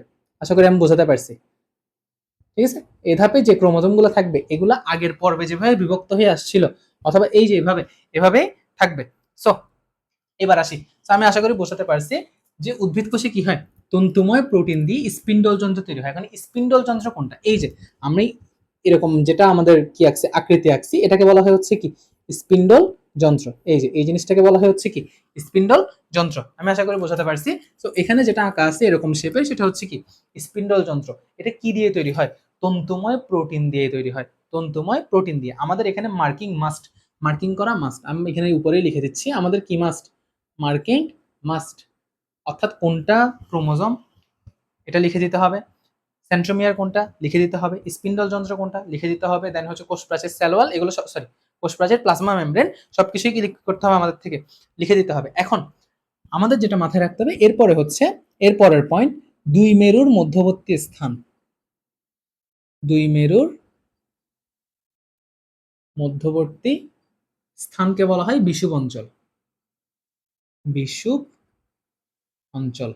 আচ্ছা, এখন কথা হচ্ছে দুই মেরু কি, মধ্যবর্তী স্থান কি, বিষুব অঞ্চল কি? তো প্রোমেটাফেজের আমাদের প্রথম কথা কি, তন্তুময় প্রোটিন দিয়ে স্পিন্ডল যন্ত্র তৈরি হয়, এটা আমরা দেখছি। এখন বলতেছে কি দুই মেরুর মধ্যবর্তী স্থানকে বিষুবীয় অঞ্চল বলে। এই জিনিসটা আমরা পৃথিবী দিয়ে বুঝবো।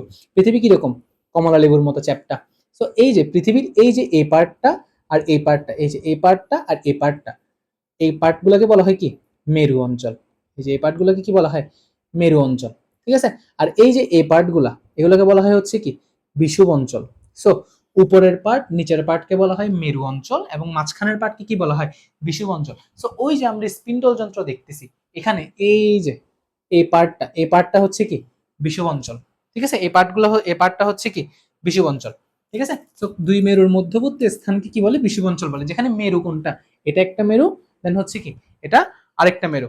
সো এখন মেইন কথা হচ্ছে, আচ্ছা এবার আমরা একটা জিনিস খেয়াল করি, ক্রোমোজোমের সেন্ট্রোমিয়ার গুলো একটু খেয়াল করি। আমি যদি তোমাদেরকে একটু জুম করে এঁকে দেখাই জিনিসটা, জিনিসটা দেখতে এরকম লাগে। আচ্ছা, ক্রোমোজোম, এই যে ক্রোমোজোমের সেন্ট্রোমিয়ার, এটা এভাবে থাকে না? ক্রোমোজোমের সেন্ট্রোমিয়ার, খেয়াল করো সেন্ট্রোমিয়ারটা কিসের উপর? আমাদের স্পিন্ডল তন্তুর উপর বা স্পিন্ডল যন্ত্রের উপর। খেয়াল করতেছো? এই যে সেন্ট্রোমিয়ারটা, এটা কোথায়? স্পিন্ডল যন্ত্রের উপর। আচ্ছা, সো এই যে স্পিন্ডল যন্ত্রের উপর সেন্ট্রোমিয়ার আছে, এই যে স্পিন্ডল যন্ত্রের উপর কি আছে? সেন্ট্রোমিয়ার আছে। তো ক্রোমোজোমের সেন্ট্রোমিয়ারের সাথে স্পিন্ডল তন্তু যখন যুক্ত থাকে, খেয়াল করো, এটা হচ্ছে কি স্পিন্ডল তন্তু, পুরোটা হচ্ছে স্পিন্ডল যন্ত্র, প্রত্যেকটা হচ্ছে কি স্পিন্ডল তন্তু। এটা একটা স্পিন্ডল তন্তু, এটা একটা স্পিন্ডল তন্তু, এটা একটা স্পিন্ডল তন্তু, এটা একটা স্পিন্ডল তন্তু। সো স্পিন্ডল তন্তুগুলা যখন ক্রোমোজোমের সেন্ট্রোমিয়ারের সাথে যুক্ত থাকে, তখন এগুলাকে বলা হয় হচ্ছে কি আকর্ষণ তন্তু বা ট্র্যাকশন ফাইবার। কেন? কারণ হচ্ছে এগুলা কোষের সেন্ট্রোমিয়ারকে আকর্ষণ করে। ঠিক আছে? সো এটা পুরোটা হচ্ছে স্পিন্ডল যন্ত্র, যেখানে এই যে রেখাগুলো হচ্ছে কি স্পিন্ডল তন্তু। এই স্পিন্ডল তন্তুর উপরে যদি ক্রোমোজোমের সেন্ট্রোমিয়ার থাকে, তখন ওই স্পিন্ডল তন্তুটাকে আমরা কি বলে ফেলি? আকর্ষণ তন্তু বলে ফেলি। আশা করি আমি বোঝাতে পারছি। সো এটা লিখবো কিভাবে? এটা আমরা লিখবো হচ্ছে ক্রোমোজোমের সেন্ট্রোমিয়ারের সাথে, ক্রোমোজোমের সেন্ট্রোমিয়ারের সাথে, সেন্ট্রোমিয়ারের সাথে স্পিন্ডল তন্তু যদি যুক্ত থাকে, স্পিন্ডল যন্ত্র না, বারবার বলতেছি, স্পিন্ডল তন্তু যুক্ত থাকলে, স্পিন্ডল তন্তু যুক্ত থাকলে তাকে বলা হয় হচ্ছে কি ট্র্যাকশন ফাইবার। ট্র্যাকশন ফাইবার, বা এটাকে আরেকটা নাম দেওয়া যায়, সেটা হচ্ছে কি আকর্ষণ তন্তু। আকর্ষণ তন্তু। সো আশা করি আমি বোঝাতে পারছি। আচ্ছা, এরপরে কি ঘটে? এরপরে হচ্ছে আমাদের ওই যে প্রথম ধাপে নিউক্লিয়াস বড় হয়েছিল, নিউক্লিয়াস বড় হয়েছে মানে নিউক্লিয়ার মেমব্রেন বড় হয়েছে, নিউক্লিওলাস বড় হয়েছে। সো এই ধাপে এসে যেটা হয়, নিউক্লিওলাস এবং নিউক্লিয়ার মেমব্রেনের বিলুপ্তি ঘটে। নিউক্লিওলাস ও নিউক্লিয়ার মেমব্রেন, নিউক্লিওলাস এবং নিউক্লিয়ার মেমব্রেনের কি ঘটে?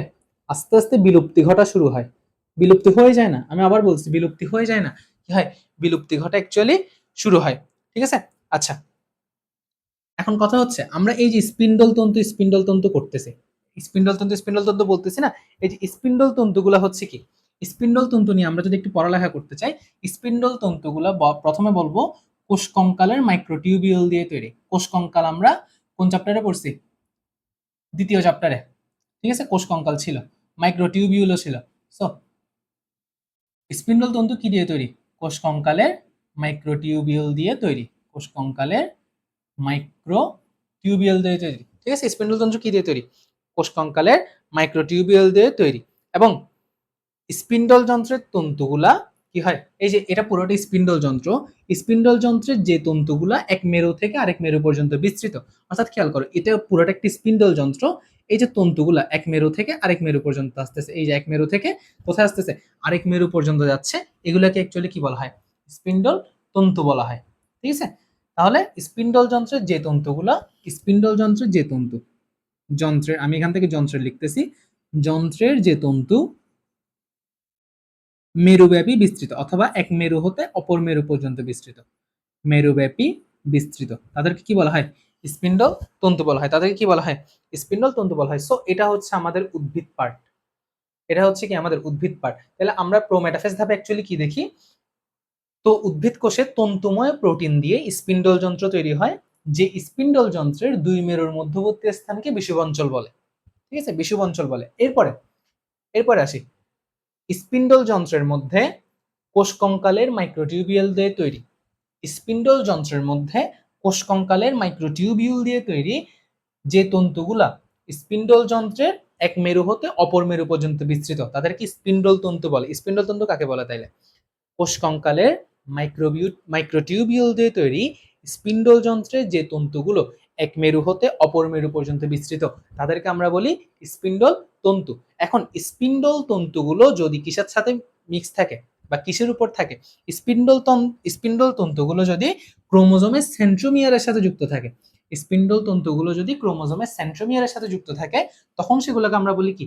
ট্র্যাকশন ফাইবার বা আকর্ষণ তন্তু। এবং এই ধাপে কি ঘটে? প্রোমেটাফেজ ধাপে নিউক্লিওলাস এবং নিউক্লিয়ার মেমব্রেনের বিলুপ্তি ঘটে, নিউক্লিওলাস এবং নিউক্লিয়ার মেমব্রেনের কি ঘটে?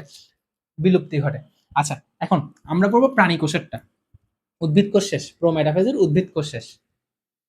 আচ্ছা, এখন প্রাণী কোষেও একটা সেম জিনিস হয়, প্রাণী কোষেও কি হয়? সেম জিনিস হয়, যে স্পিন্ডল যন্ত্র তৈরি হয়, স্পিন্ডল যন্ত্র তৈরি হয়। বাট একটা জিনিস হয়, সেটা হচ্ছে প্রাণী কোষে কি থাকে? আমরা জানি প্রাণী কোষে সেন্ট্রিওল থাকে। প্রাণী কোষ, প্রাণী কোষে কি থাকে? সেন্ট্রিওল থাকে। সো প্রাণী কোষে স্পিন্ডল যন্ত্র তৈরি হয় ঠিক, বাট এর পাশাপাশি সেন্ট্রিওল দুটো দুই মেরুতে চলে যায়। সেন্ট্রিওল সেন্ট্রিওল দুই মেরুতে গিয়ে রশ্মি নির্গত করে, সেন্ট্রিওল দুই মেরুতে গিয়ে রশ্মি নির্গত করে, যাদেরকে কি বলে? স্টার রে বলে, যাদেরকে কি বলে? স্টার রে বলে। আচ্ছা, এই জিনিসটা চিত্রে যদি দেখতে চাই কিরকম হয়, প্রাণী কোষের ক্ষেত্রে সেন্ট্রিওল দুটো দুই মেরুতে চলে যায়। ধরো এখানে একটা সেন্ট্রিওল গেছে, এখানে একটা সেন্ট্রিওল গেছে। তো এগুলো কি করে? রশ্মি বিকিরণ করে, এই সূর্যের আলোর মতো কি করে?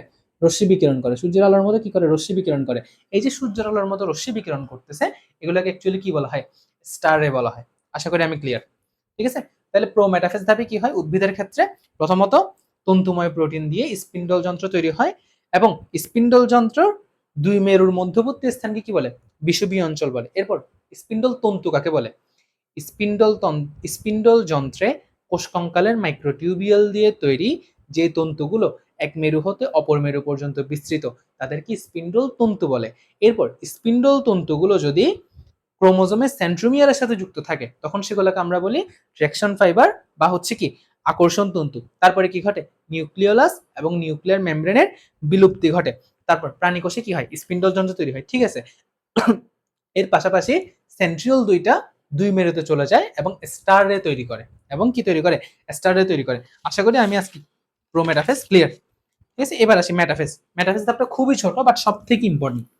মেটাফেজ ধাপটা সব থেকে ছোট, বা মেটাফেজ ধাপের বিবরণ সব থেকে ছোট, বাট হচ্ছে কি সব থেকে ইম্পর্টেন্ট একটা ধাপ। মানে আমাদের পরীক্ষার জন্য বলবো মানে খুব ইজি জিনিস, বাট জীবের জন্য খুব ইম্পর্টেন্ট একটা পার্ট। সো মেটাফেজ, মেটাফেজ হচ্ছে কি? ক্যারিওকাইনেসিসের সবচেয়ে গুরুত্বপূর্ণ পর্যায়, সবচেয়ে গুরুত্বপূর্ণ পর্যায়, সবচেয়ে গুরুত্বপূর্ণ। তাহলে মেটাফেজ হচ্ছে কি? ক্যারিওকাইনেসিসের সবচেয়ে গুরুত্বপূর্ণ পর্যায়। এখন মেটাফেজটা দেখতে কিরকম হয়?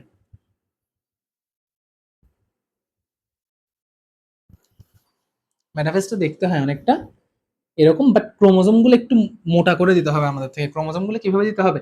একটু মোটা করে দিতে হবে। এই যে ক্রোমোজোম গুলো একটু মোটা করে দিতে হবে।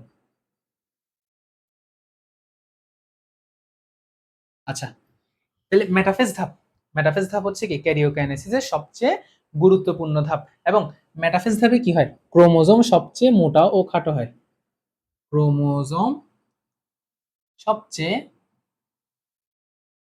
মোটা ও খাটো হয়, মোটা ও কি হয়, খাটো হয়। তাহলে মেটাফেজের মধ্যে ক্রোমোজোম সবচেয়ে কি হয়, মোটা এবং খাটো হয়। আচ্ছা, এরপরে ক্রোমোজোমগুলা, ক্রোমোজোম সবথেকে মোটা ও খাটো হয়, এবং ক্রোমোজোম কোথায় থাকে, ক্রোমোজোম বিষুব অঞ্চলে থাকে। এই যে বিষুব অঞ্চল কোনটা, মাঝখানের জায়গাটা, দ্যাট মিন্স ক্রোমোজোম কোথায় থাকে, বিষুবীয় অঞ্চলে। ক্রোমোজোম কোথায় থাকে, ক্রোমোজোম বিষুবীয় অঞ্চলে থাকে। এবং এই যে ক্রোমোজোমের যে বাহুগুলো থাকে, ক্রোমোজোমের বাহুগুলা কি হয়, মেরুমুখী হয়। ক্রোমোজোমের বাহুগুলো মেরুমুখী হয়, বুঝি নাই। ক্রোমোজোমের এই যে এগুলোকে কি বলা হয়, এগুলো হচ্ছে কি বাহু। এই বাহুগুলো কোন দিকে ফিরে আসে, মেরুর দিকে ফিরে আসে। দ্যাট মিন্স বাহুগুলো কি হয়, এ ধাপে ক্রোমোজোম বিষুবীয় অঞ্চলে থাকলেও বাহুগুলো কি হয়, মেরুমুখী হয়। আচ্ছা, এরপরে এই ধাপে আরেকটা কাজ হয়, সেটা হচ্ছে সেন্ট্রোমিয়ারের বিভাজন শুরু হয়। আচ্ছা, সেন্ট্রোমিয়ারের বিভাজন অনেকটা এই টাইপসের কথা আমরা কোথায় শুনছি, প্রোফেজে শুনছি। বাট প্রোফেজে কি হয় নাই, সেন্ট্রোমিয়ারের বিভাজন হয় নাই। প্রোফেজে কি হয়েছে, সেন্ট্রোমিয়ার ব্যতীত বাকি অংশের বিভাজন হয়েছে, মনে আছে? প্রোফেজে কি হয়েছিল, সেন্ট্রোমিয়ার ব্যতীত বাকি অংশের বিভাজন হয়েছে। বাট আমাদের কিসে, মেটাফেজে সেন্ট্রোমিয়ার বিভাজন কি হয়, শুরু হয়। এবং সব থেকে মজার কথা, নিউক্লিয়াস বিলুপ্ত হয়। নিউক্লিয়াস সম্পূর্ণ বিলুপ্ত হয়ে যায়, শুধু বিলুপ্ত না, কি হয়, নিউক্লিয়াস সম্পূর্ণ বিলুপ্ত হয়ে যায়। নিউক্লিয়াস সম্পূর্ণভাবে বিলুপ্ত হয়ে যায়। সো এতটুকু হচ্ছে কি আমাদের মেটাফেজ। ঠিক আছে, মেটাফেজ। আচ্ছা, এরপর আরেকটা কাজ শুরু হয় এখানে, সেটা হচ্ছে ক্রোমাটিড গুলো পরস্পর বিকর্ষিত হয়। ক্রোমাটিড কোনগুলো, এই যে আমরা যদি একটা ক্রোমোজোম আঁকি, এই যে এটা একটা ক্রোমাটিড, এটা একটা ক্রোমাটিড। এই যে ক্রোমাটিড গুলা পরস্পর কি হবে বলতেছি, ক্রোমাটিড গুলো পরস্পর বিকর্ষিত হবে। ক্রোমাটিড গুলো পরস্পর বিকর্ষিত হবে। দ্যাটস ইট, আমাদের মেটাফেজ আলোচনা শেষ। তো মেটাফেজ হচ্ছে কি, ক্যারিওকাইনেসিসের সব থেকে গুরুত্ব পর্যায়কে মেটাফেজ বলে। মেটাফেজ পর্যায়ে ক্রোমোজোম সব থেকে মোটা ও খাটো হয়, ক্রোমোজোম বিষুবীয় অঞ্চলে থাকে, এবং ক্রোমোজোমের বাহুগুলো কি হয়, ক্রোমাটিডের বাহুগুলো কি হয়, মেরুমুখী হয়। তারপর হচ্ছে সেন্ট্রোমিয়ারের বিভাজন শুরু হয়, নিউক্লিয়াসের সম্পূর্ণ বিলুপ্তি ঘটে, তারপর ক্রোমাটিড গুলো কি হয়, একে অপরকে বিকর্ষণ করা শুরু করে। ঠিক আছে, এই জিনিসটা ইম্পর্টেন্ট, এই জিনিসটা মাথায় রাখো। ক্রোমাটিড গুলো কি করে, একে অন্যকে বিকর্ষণ করা শুরু করে। আচ্ছা, এবার নেক্সট ধাপ, সেকেন্ড লাস্ট ধাপ হচ্ছে কি আমাদের মেটাফেজের পর অ্যানাফেজ। মেটাফেজের পর হচ্ছে কি অ্যানাফেজ। অ্যানাফেজ। সো কথা হচ্ছে এখন অ্যানাফেজ ধাপে কি হয়। ঠিক আছে, অ্যানাফেজ ধাপে আমরা কি পড়ছিলাম, মেটাফেজ ধাপে সেন্ট্রোমিয়ারের বিভাজন শুরু হয়। ঠিক আছে, মেটাফেজ ধাপে কি হয়, সেন্ট্রোমিয়ারের বিভাজন শুরু হয়। বাট অ্যানাফেজ ধাপে কি হয়, সেন্ট্রোমিয়ার বিভাজিত হয়ে যায়। সেন্ট্রোমিয়ার বিভাজিত হয়ে ক্রোমাটিড আলাদা হয়ে যায়। ক্রোমাটিড আলাদা হয়ে যায়, আলাদা হয়ে যায়। আচ্ছা, এই যে সেন্ট্রোমিয়ারে ক্রোমোজোম গুলো কিভাবে ছিল, এভাবে ছিল, যেখানে এটা একটা ক্রোমাটিড ছিল, এটা একটা ক্রোমাটিড ছিল। এখন এই যে সেন্ট্রোমিয়ারটা ছিল, সেন্ট্রোমিয়ারটা ভেঙে যায়। ভেঙে অ্যাকচুয়ালি কি হয়, এই যে অর্ধেক পার্ট নিয়ে একটা ক্রোমাটিড, বাকি অর্ধেক পার্ট নিয়ে আরেকটা ক্রোমাটিড হয়ে যায়। অর্থাৎ সেন্ট্রোমিয়ার বিভাজিত হয়ে কি হয়ে যাচ্ছে, ক্রোমাটিড গুলো আলাদা হয়ে যাচ্ছে। এখন এই অবস্থায় প্রত্যেকটা ক্রোমাটিড, এই অবস্থায় এই যে এটা একটা ক্রোমাটিড, এটা একটা ক্রোমাটিড, ঠিক আছে, এই অবস্থায় প্রত্যেকটা ক্রোমাটিডকে বলা হয় অপত্য ক্রোমোজোম। এখানে প্রত্যেকটা ক্রোমাটিডকে কি বলা হয়, অপত্য ক্রোমোজোম। ক্রোমোজোম কথা শেষ হয় নাই, অপত্য ক্রোমোজোম, যার প্রত্যেকটাতে একটা করে সেন্ট্রোমিয়ার থাকে, যার প্রত্যেকটিতে একটি করে কি থাকে, একটি করে সেন্ট্রোমিয়ার থাকে, সেন্ট্রোমিয়ার থাকে। আচ্ছা, তাহলে আমি কি বলতেছি, মেটাফেজ ধাপে সেন্ট্রোমিয়ার বিভাজন শুরু হয়েছিল, বাট বিভাজন হয় নাই। অ্যানাফেজ ধাপে কি হচ্ছে, সেন্ট্রোমিয়ার বিভাজিত হয়ে ক্রোমাটিড গুলো আলাদা হয়ে যাচ্ছে। যে সেন্ট্রোমিয়ার বিভাজিত হয়ে ক্রোমাটিড দুইটা আলাদা হয়ে যাচ্ছে। এখন দুইটা আলাদা আলাদা ক্রোমাটিডকে দেখো, ক্রোমোজোম ভেঙে কি হয়, ক্রোমাটিড হয়। এখন ক্রোমোজোম এই যে ভাঙলো, ভাঙার পরে প্রত্যেকটা কি হয়ে গেছিল, ক্রোমাটিড হয়ে গেছিল। ঠিক আছে, এটা কোথায় হয়েছিল, প্রোফেজ ধাপে হয়েছিল। ঠিক আছে, প্রোফেজ ধাপে কি হয়েছিল, এটা একটা ক্রোমোজোম ছিল, এটা একটা ক্রোমোজোম ছিল, ভেঙে কি হয়ে গেছে, এটা একটা ক্রোমাটিড, এটা একটা ক্রোমাটিড। এখন এগুলো কি একটা একটা ক্রোমাটিড। এখন এই যে ক্রোমাটিডগুলা সেন্ট্রোজোমের বিভক্তির কারণে অপত্য ক্রোমোজোমে পরিণত হয়, অর্থাৎ নতুন ক্রোমোজোমে পরিণত হয়।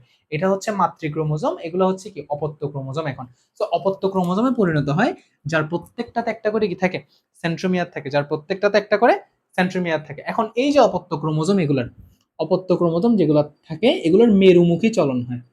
মেরুমুখী চলন আমি চিত্র দিয়ে দেখাচ্ছি কি হয়। অপত্য ক্রোমোজোম গুলোর কি হয়, মেরুমুখী চলন হয়। অপত্য ক্রোমোজোমের মেরুমুখী চলন হয়, যেখানে সেন্ট্রোমিয়ার হয় অগ্রগামী এবং বাহুদ্বয় হয় অনুগামী। যেখানে মেরুমুখী চলন, যেখানে সেন্ট্রোমিয়ার অনুগামী, সরি সেন্ট্রোমিয়ার অগ্রগামী, সেন্ট্রোমিয়ার অগ্রগামী, বাহু অনুগামী। তাহলে সেন্ট্রোমিয়ার অগ্রগামী হয়, বাহু কি হয়, অনুগামী হয়। ঠিক আছে। এখন এতক্ষণ আমরা যে কথাগুলো বলছি সেগুলোকে যদি আমরা চিত্র দিয়ে দেখতে চাই জিনিসটা কিরকম হবে। আচ্ছা, প্রথমে আমরা কি বলছি, সেন্ট্রোমিয়ারের বিভাজন হবে, ক্রোমাটিড কি হয়ে যাবে, আলাদা হয়ে যাবে। খেয়াল করো। আচ্ছা, এটা যদি একটা কোষ হয়, এখানে কি হবে, এই যে স্পিন্ডল যন্ত্র ছিল না, স্পিন্ডল যন্ত্র থাকবে এখনো, স্পিন্ডল যন্ত্র এখনো যায়নি। আচ্ছা আছে। এখন কি হবে, ক্রোমোজোম গুলা ছিল কিভাবে, এভাবে হয়ে যাবে এখন কিভাবে, দুইটা আলাদা। ঠিক আছে। তাহলে এই যে আলাদা হয়ে এটা একটা পার্ট, একবার দেখে আলাদা হয়ে কি, এটা একটা পার্ট, আলাদা হয়ে এটা একটা পার্ট। ঠিক আছে।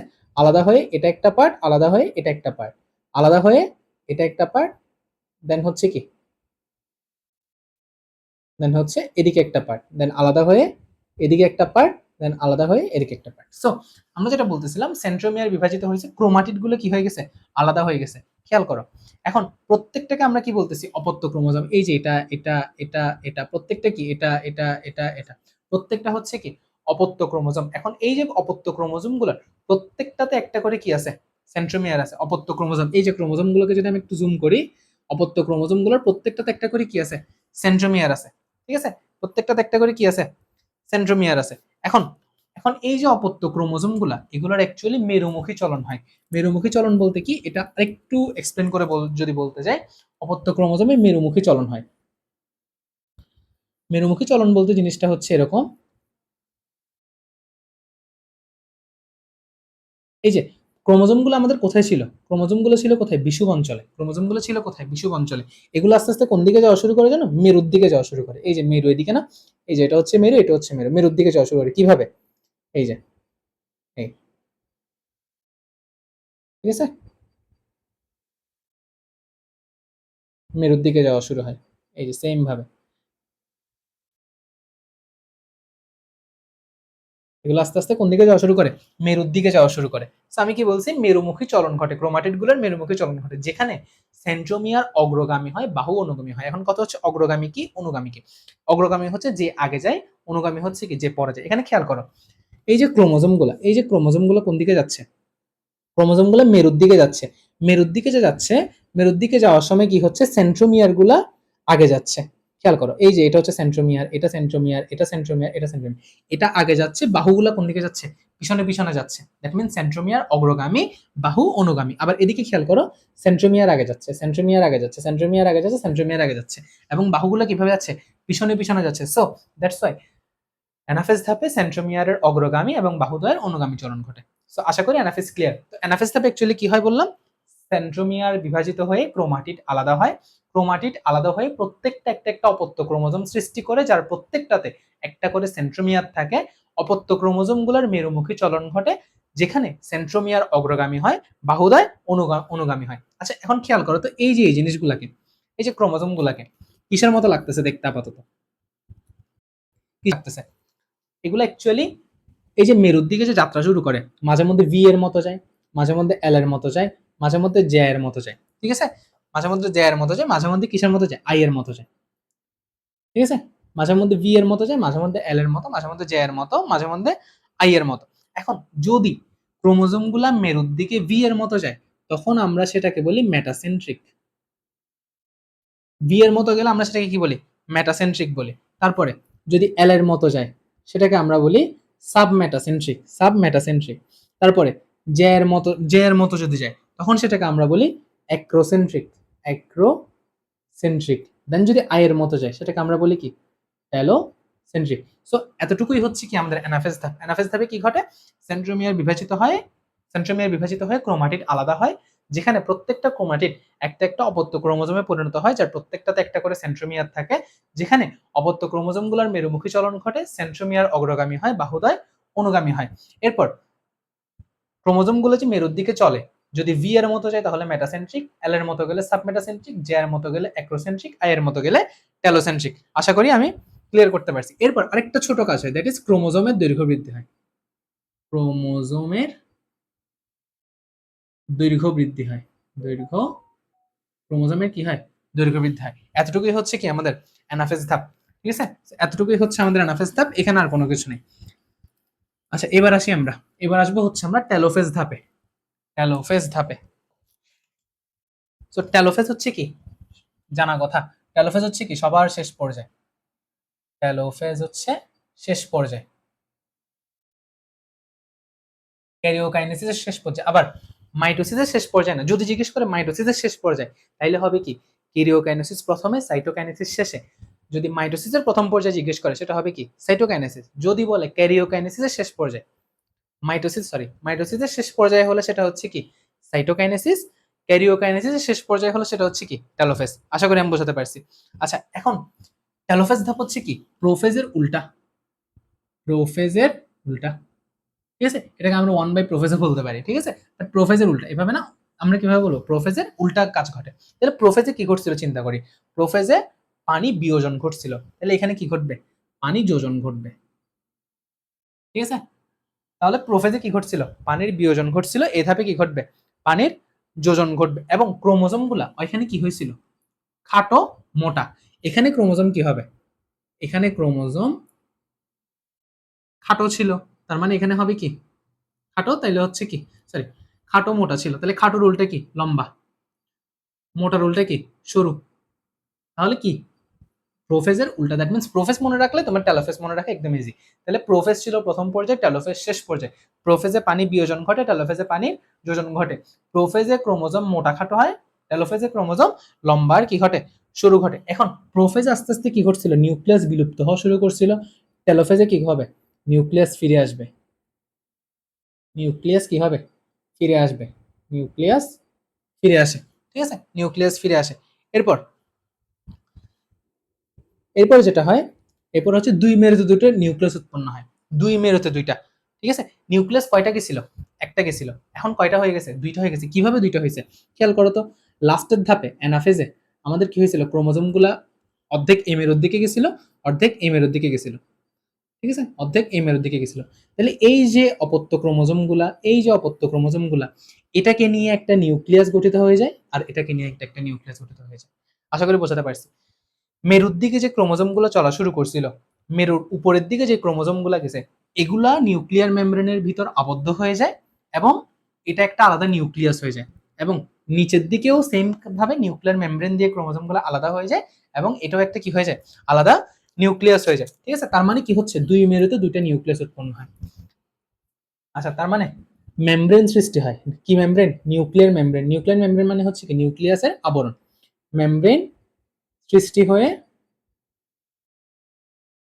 সৃষ্টি হয়ে দুই প্রান্তে অথবা দুই মেরুতে দুইটি নিউক্লিয়াস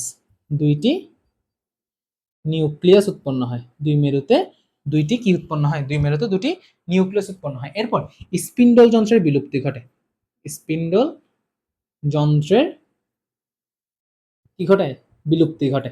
ঠিক আছে, আশা করি আমি বোঝাতে পারছি টেলোফেজ ধাপ। এখন প্রোফেজে যে চিত্রটা আঁকছি, টেলোফেজ ধাপে কি হবে, সেটার কমপ্লিটলি উল্টা। দ্যাট মিন্স চিত্রটা আমি ছোট করে আঁকি, এটাতে বুঝে তেমন কিছু নাই। সো এখানে একটা নিউক্লিয়াস, এখানে একটা নিউক্লিয়াস, স্পিন্ডল যন্ত্রগুলো আস্তে আস্তে কি হচ্ছে, বিলুপ্ত হয়ে যাচ্ছে। দ্যাটস ইট, এতটুকুই হচ্ছে কি আমাদের টেলোফেজ এবং হচ্ছে ক্যারিওকাইনেসিস। তাহলে টেলোফেজ হচ্ছে শেষ পর্যায়ে, টেলোফেজে পানি যোজন ঘটে, ক্রোমোজোমগুলো সরু লম্বা হয়, নিউক্লিয়াস ফিরে আসে, মেমব্রেন সৃষ্টি হয়ে দুই মেরুতে দুটো নিউক্লিয়াস উৎপন্ন হয়, এবং স্পিন্ডল যন্ত্র কি হয়ে যায়, বিলুপ্ত হয়ে যায়। ঠিক আছে, এরপর টেলোফেজ শেষ, দ্যাট মিন্স ক্যারিওকাইনেসিস শেষ। ঠিক আছে, ক্যারিওকাইনেসিস শেষ। এবার আমাদের সাইটোকাইনেসিস হইতে হবে না? কি বলছিলাম, ক্যারিওকাইনেসিসের পর কি ঘটে? ক্যারিওকাইনেসিসের পর সাইটোকাইনেসিস ঘটে। আচ্ছা, এখন ক্যারিওকাইনেসিস তো শেষ, এরপর ক্যারিওকাইনেসিস শেষ হওয়ার পর, অর্থাৎ টেলোফেজ শেষ হয়েছে না? টেলোফেজের শেষে, টেলোফেজের শেষে এন্ডোপ্লাজমিক জালিকা। এন্ডোপ্লাজমিক জালিকা কোথায় পড়েছি? জীবকোষ এবং টিস্যুতে। এন্ডোপ্লাজমিক জালিকা, এন্ডোপ্লাজমিক জালিকার ছোট ছোট অংশ মিলে, এন্ডোপ্লাজমিক জালিকার ছোট ছোট অংশ জমা হয়ে কি গঠন করে? জমা হয়ে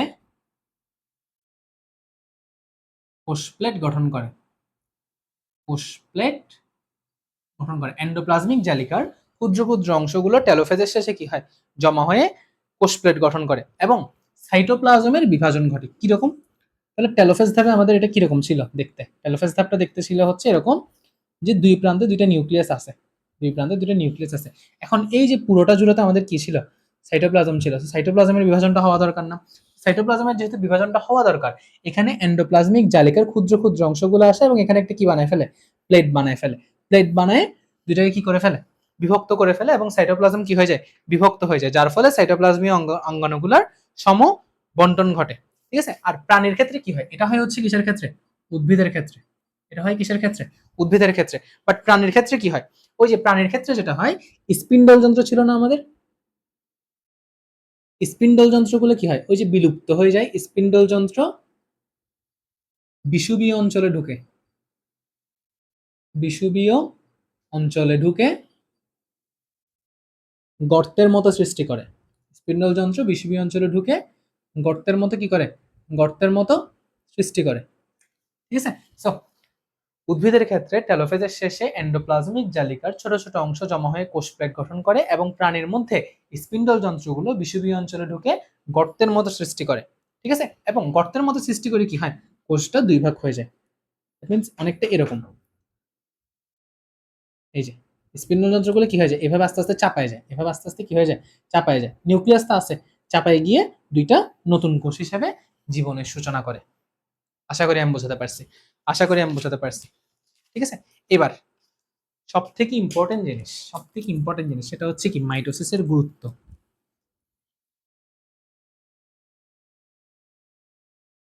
আচ্ছা, এবার আসি মাইটোসিসের গুরুত্ব। সো মাইটোসিসের গুরুত্ব তোমাদের বইয়ে একদম এক পৃষ্ঠা বরাবর দেয়া আছে। মাইটোসিসের গুরুত্ব এটা আসে কোথায়? ঘতে। মাইটোসিসের গুরুত্ব এটা আসে কোথায়? ঘতে। ঠিক আছে? আচ্ছা, সো মাইটোসিসের গুরুত্বগুলো যদি আমি তোমাদেরকে একটু করে লিখে দিই, তোমাদের বই অনেক বেশি দিচ্ছে, এতগুলো লাগবে না, আমি কিছু লিখে দিচ্ছি, এগুলো লিখো।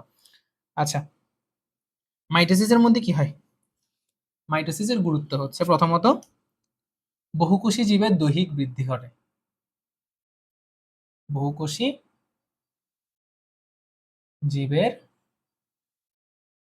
দৈহিক বৃদ্ধি ঘটে। তারপর বহুকোষী জীবের দৈহিক বৃদ্ধি ঘটে, তারপর হচ্ছে আর বলা যায় হচ্ছে নিউক্লিয়াস ও সাইটোপ্লাজমের, নিউক্লিয়াস ও সাইটোপ্লাজমের, নিউক্লিয়াস ও সাইটোপ্লাজমের আয়তন ও পরিমাণগত ভরের ভারসাম্য রক্ষা হয়। আয়তন ও পরিমাণগত গত ভারসাম্য রক্ষা হয়, ভারসাম্য রক্ষা হয়। ঠিক আছে? তারপর তাহলে মাইটোসিসের গুরুত্ব কি? বহুকোষী জীবের দৈহিক বৃদ্ধি ঘটে, বহুকোষী জীবের কি ঘটে? দৈহিক বৃদ্ধি ঘটে। দেন হচ্ছে নিউক্লিয়াস ও সাইটোপ্লাজমের আয়তন ও পরিমাণগত ভারসাম্য রক্ষা হয়। সরি, আমার লাইট পড়ে গেছে, একটু করে আমি ঠিক করে দিচ্ছি তোমাদেরকে।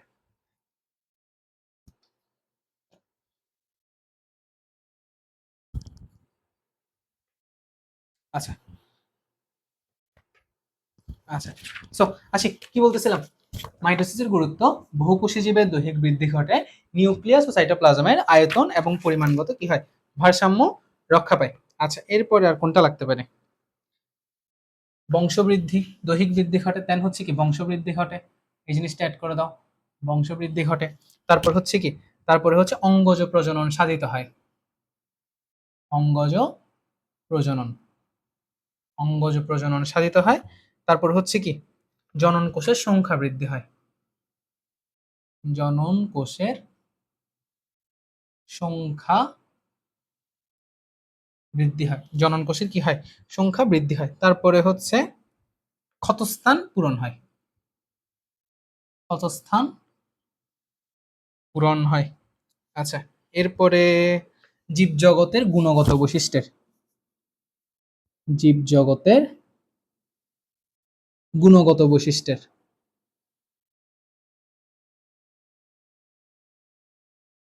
স্থিতিশীলতা থাকে, স্থিতিশীলতা বজায় থাকে। এতগুলো লিখলে আশা করি এনাফ, এতটুকু লিখলে আশা করি এনাফ, আর দরকার নেই। ঠিক আছে, আর দরকার নেই আমাদের। তো মাইটোসিসের গুরুত্বটা কোথায় আসে, ঘতে আসে, এটাকে আরেকটু এক্সপান্ড করে লিখতে হবে। দ্যাট মিনস সরি, মাইটোসিসের গুরুত্ব কি, বহুকোষী জীবের দৈহিক বৃদ্ধি ঘটে, বংশ বৃদ্ধি ঘটে, নিউক্লিয়াস ও সাইটোপ্লাজমের আয়তন ও পরিমাণগত ভারসাম্য রক্ষা করে, অঙ্গজ প্রজনন হয়, জনন কোষের সংখ্যা বৃদ্ধি হয়, ক্ষতস্থান পূরণ হয়, জীবজগতের গুণগত বৈশিষ্ট্যের স্থিতিশীলতা বজায় থাকে। আশা করি মাইটোসিসের গুরুত্ব আমি ক্লিয়ার করতে পারছি। এবার আমরা একটা জিনিস পড়ব, খুব ইন্টারেস্টিং একটা জিনিস। ইন্টারেস্টিং না মানে জীবগুলোর জন্য খুবই ক্ষতি করে, মানে পড়তে ইন্টারেস্টিং, আমি এটা বলছি পড়তে ইন্টারেস্টিং। দ্যাট ইজ অনিয়ন্ত্রিত মাইটোসিস, অনিয়ন্ত্রিত মাইটোসিস, অনিয়ন্ত্রিত মাইটোসিস। আচ্ছা, অনিয়ন্ত্রিত মাইটোসিস জিনিসটা কি, আমরা জানি কি মাইটোসিসের ক্ষেত্রে একটা কোষ থেকে কি হয়, দুইটা কোষের উদ্ভব হয়। ঠিক আছে, আমরা জানি কি মাইটোসিসে একটা কোষ থেকে দুইটা কোষের উদ্ভব ঘটে। বাট যদি এরকম হয়ে যায় যে মাইটোসিসে একটা কোষের থেকে চারটা কোষ উৎপন্ন হয়ে গেল, বা আটটা কোষ উৎপন্ন হয়ে গেল, 3 4 5 6 7 8, ধরো মাইটোসিসে এমনি একটা কোষ থেকে কি হয়, দুইটা কোষ উৎপন্ন হয়, এটা হচ্ছে কি স্বাভাবিক মাইটোসিস। বাট যদি এরকম হয়ে যায় একটা থেকে চারটা কোষ থেকে আটটা কোষ উৎপন্ন হয়ে যাচ্ছে, সেটাকে আমরা কি বলি, অনিয়ন্ত্রিত মাইটোসিস বলি। এবং এই যে অনিয়ন্ত্রিত মাইটোসিস, অনিয়ন্ত্রিত মাইটোসিস এটার কারণে অ্যাকচুয়ালি কি হয়, টিউমার হয়, আর হচ্ছে কি হয়, ক্যান্সার হয়, টিউমার হয় আর হচ্ছে কি হয়, ক্যান্সার হয়। ঠিক আছে, আশা করি আমি এখানে আর কোনো কিছু বাকি নেই, টিউমার হয় আর কি হয়, ক্যান্সার হয়। ঠিক আছে, আচ্ছা, এতটুকুই এনাফ। তো এটা এতটুকু ছিল কি আমাদের মাইটোসিস ধাপ। মাইটোসিস ক্লিয়ার করছি, এবার আমরা ঢুকবো মিওসিসে। ঠিক আছে, তো ততক্ষণ তোমাদেরকে বললো মাইটোসিসের গুরুত্ব যেটা পেয়ে যাচ্ছে এটা একটু পড়ানো, দেন আমরা এসে কি করতেছি, মিওসিসে ঢুকতেছি। ঠিক আছে, আচ্ছা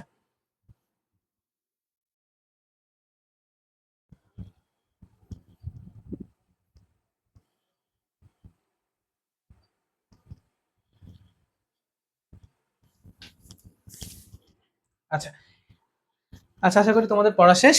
এবার আমরা ঢুকবো মিওসিসে।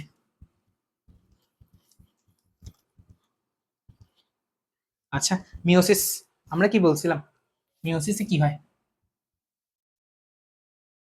মিওসিস একটি মাতৃকোষ থেকে, একটি মাতৃকোষ হতে, একটি মাতৃকোষ হতে চারটি অপত্য কোষ তৈরি হয়, একটি মাতৃকোষ হতে চারটি অপত্য কোষ, একটি মাতৃকোষ হতে চারটি কি তৈরি হয়, অপত্য কোষ তৈরি হয়। যেখানে যেখানে নিউক্লিয়াস দুইবার বিভাজিত হয়, নিউক্লিয়াস দুইবার, আর ক্রোমোজোম হচ্ছে কি, সরি সাইটোপ্লাজম হচ্ছে কি একবার, সাইটোপ্লাজমের কি হয়, একবার বিভাজন হয়,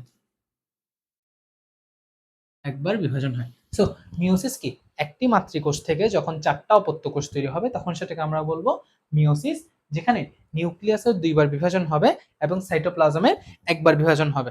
ঠিক আছে, এরপর আরেকটা জিনিস পড়ছিলাম যে মাইসিসকে কি বলে, হ্রাসমূলক কোষ বিভাজন বলে। হ্রাসমূলক কোষ বিভাজন কেন বলে এক্সপ্লেন করছিলাম। হ্রাসমূলক কোষ বিভাজন কেন বলে, মাতৃকোষের ক্রোমোজোম সংখ্যা যত থাকে, অপত্য কোষের ক্রোমোজোম সংখ্যা তার অর্ধেক হয়ে যায়।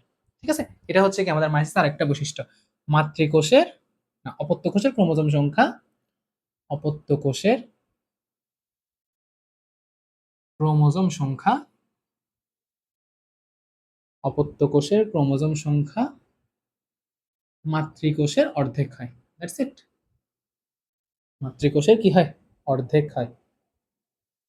আচ্ছা, তাহলে মিওসিস কি, হ্রাসমূলক বিভাজন যেখানে একটি মাতৃকোষ থেকে চারটি অপত্য কোষ তৈরি হয়, যেখানে নিউক্লিয়াসের দুইবার, সাইটোপ্লাজমের একবার বিভাজন ঘটে, যেখানে অপত্য কোষের ক্রোমোজোম সংখ্যা মাতৃকোষের ক্রোমোজোম সংখ্যার কি হয়, অর্ধেক হয়। ঠিক আছে। আচ্ছা, মাইসিস তাহলে কিভাবে হয়?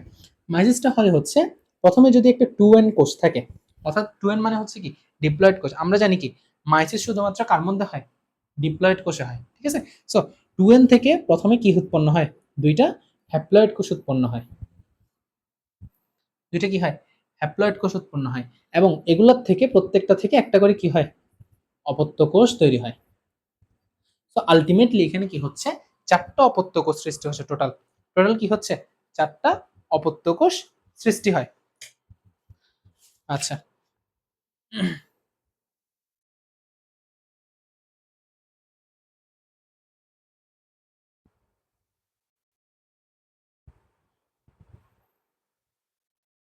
আচ্ছা যেখানে, আচ্ছা সরি সরি সরি, ডিপ্লয়েড কোষ থেকে কি হচ্ছে, আস্তে আস্তে হ্যাপ্লয়েড হচ্ছে, হ্যাপ্লয়েড আরো দুই ভাগ হয়ে কি হচ্ছে, আমাদের অপত্য কোষ হচ্ছে। যেখানে এই যে 2n থেকে প্রথম ধাপে যে nটা হয়েছে, এই ধাপটাকে বলা হয় মিওসিস 1 ধাপ, এবং এই ধাপটা থেকে এই ধাপটাকে কি বলা হয়, মিওসিস 2 ধাপ।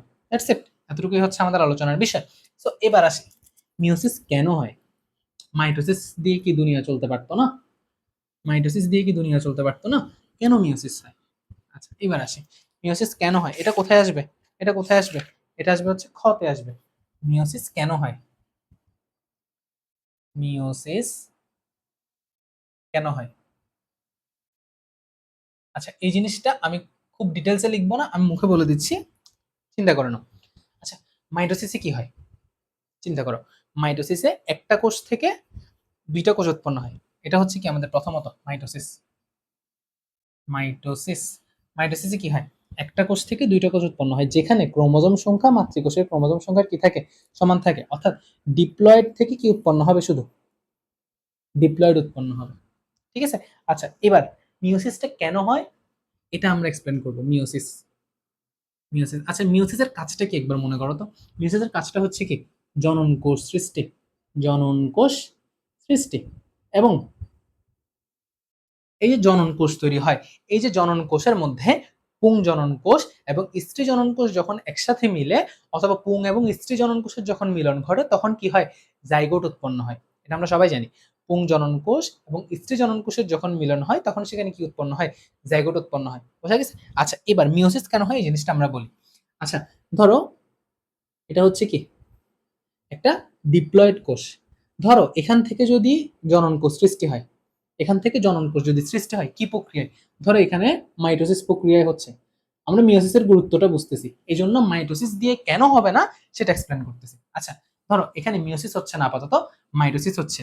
তাহলে মাইটোসিস প্রক্রিয়ায় কি উৎপন্ন হচ্ছে, দুইটা জনন কোষ উৎপন্ন হচ্ছে, যেখানে একটা হচ্ছে শুক্রাণু, একটা হচ্ছে কি ডিম্বাণু। বোঝা গেছে?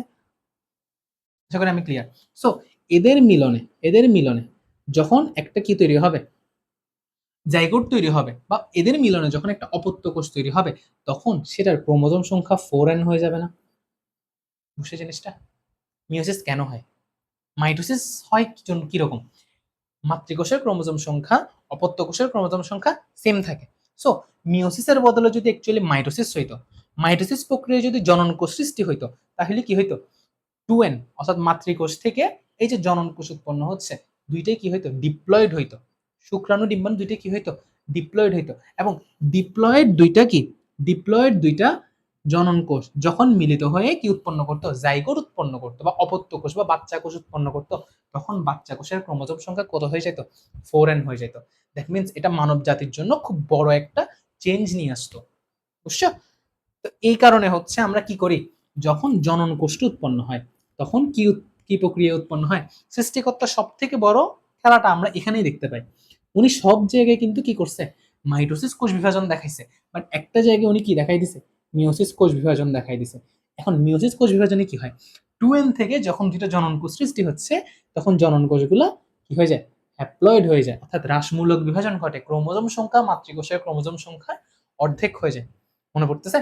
তাহলে মিওসিসে কি ঘটে, মাতৃকোষের আর অপত্য কোষের ক্রোমোজোম সংখ্যা কি থাকে, অর্ধেক হয়ে যায়। অপত্য কোষের ক্রোমোজোম সংখ্যা মাতৃকোষের অর্ধেক হয়ে যায়। তাহলে এটা যদি এখন শুক্রাণু হয়, এটা যদি এখন শুক্রাণু হয়, এটা যদি এখন ডিম্বাণু হয়, ওদের মিলনে যদি একটা জাইগোট উৎপন্ন হয়, সেটা এন আর এন মিলে কি হয়ে যাবে, 2n হয়ে যাবে।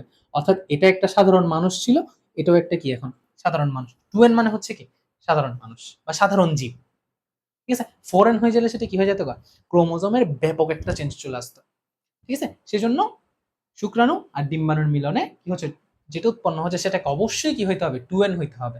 এবং শুক্রাণু আর ডিম্বাণুর মিলনের ক্ষেত্রে শুক্রাণু এবং ডিম্বাণুকে সবসময় কি থাকতে হবে, হ্যাপ্লয়েড থাকতে হবে, না হলে কি হবে না, বাচ্চা 2n হবে না। ঠিক আছে, বাচ্চার কি হয়ে যাবে বা জাইগোটটা কি হয়ে যাবে অন্যরকম একটা প্রাণী হয়ে যাবে, বা একটা স্বকীয়তাটা হারাই ফেলবে। ঠিক আছে, কি হবে সেটা মহান সৃষ্টিকর্তা ছাড়া কেউ জানে না। সো উনি একটা জায়গাতে কি দেখেন, মাইটোসিস দেখেন, মাইটোসিস দেখালে কি হইতো, 2n থেকে 2n আসতো, 2n শুক্রাণু ডিম্বাণু মিলে জাইগোট যেটা উৎপন্ন করতো সেটা কি হয়ে যেত, ফুল ডিফারেন্ট একটা জিনিস হয়ে যেত। সো আশা করি বুঝাতে পারছি যে অ্যাকচুয়ালি মিউসিস কেন ঘটে। ঠিক আছে, এবার আসি, মিউসিস কেন ঘটে যদি আমরা বুঝে থাকি, মিউসিস কোথায় ঘটে এটা আমরা দেখবো এখন। মিউসিস কোথায় ঘটে? আচ্ছা, মিউসিস কোথায় ঘটে? মিউসিস কোথায় ঘটে?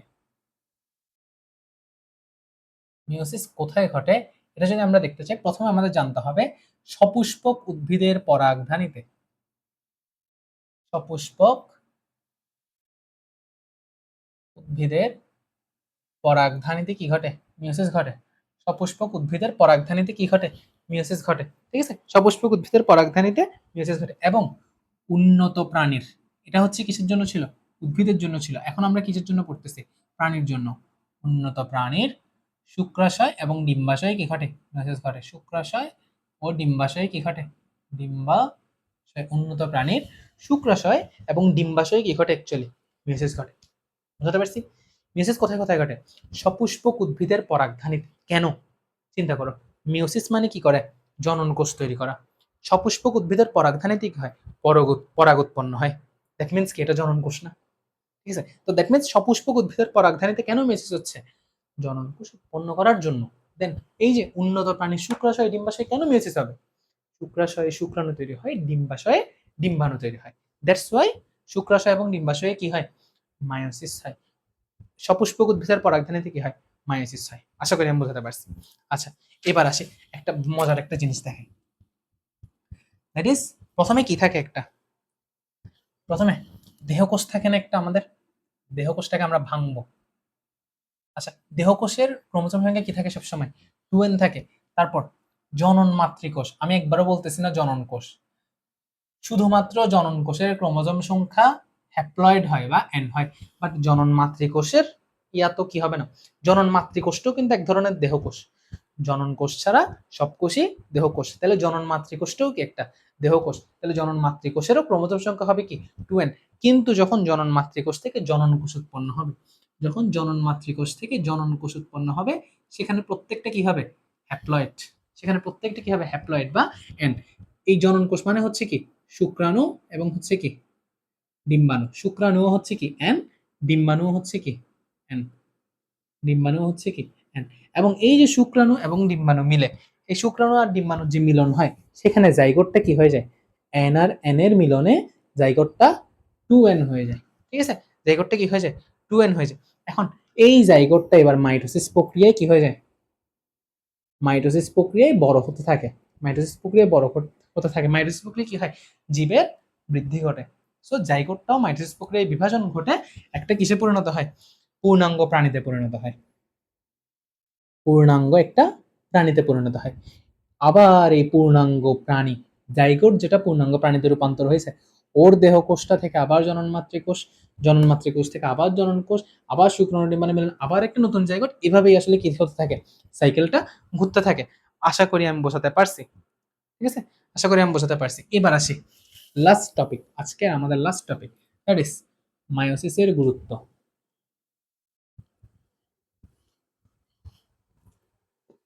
মায়োসিসের গুরুত্বটা হচ্ছে কি,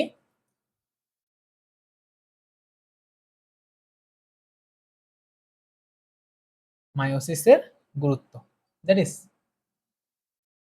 জনন মাতৃকোষ সৃষ্টি করে।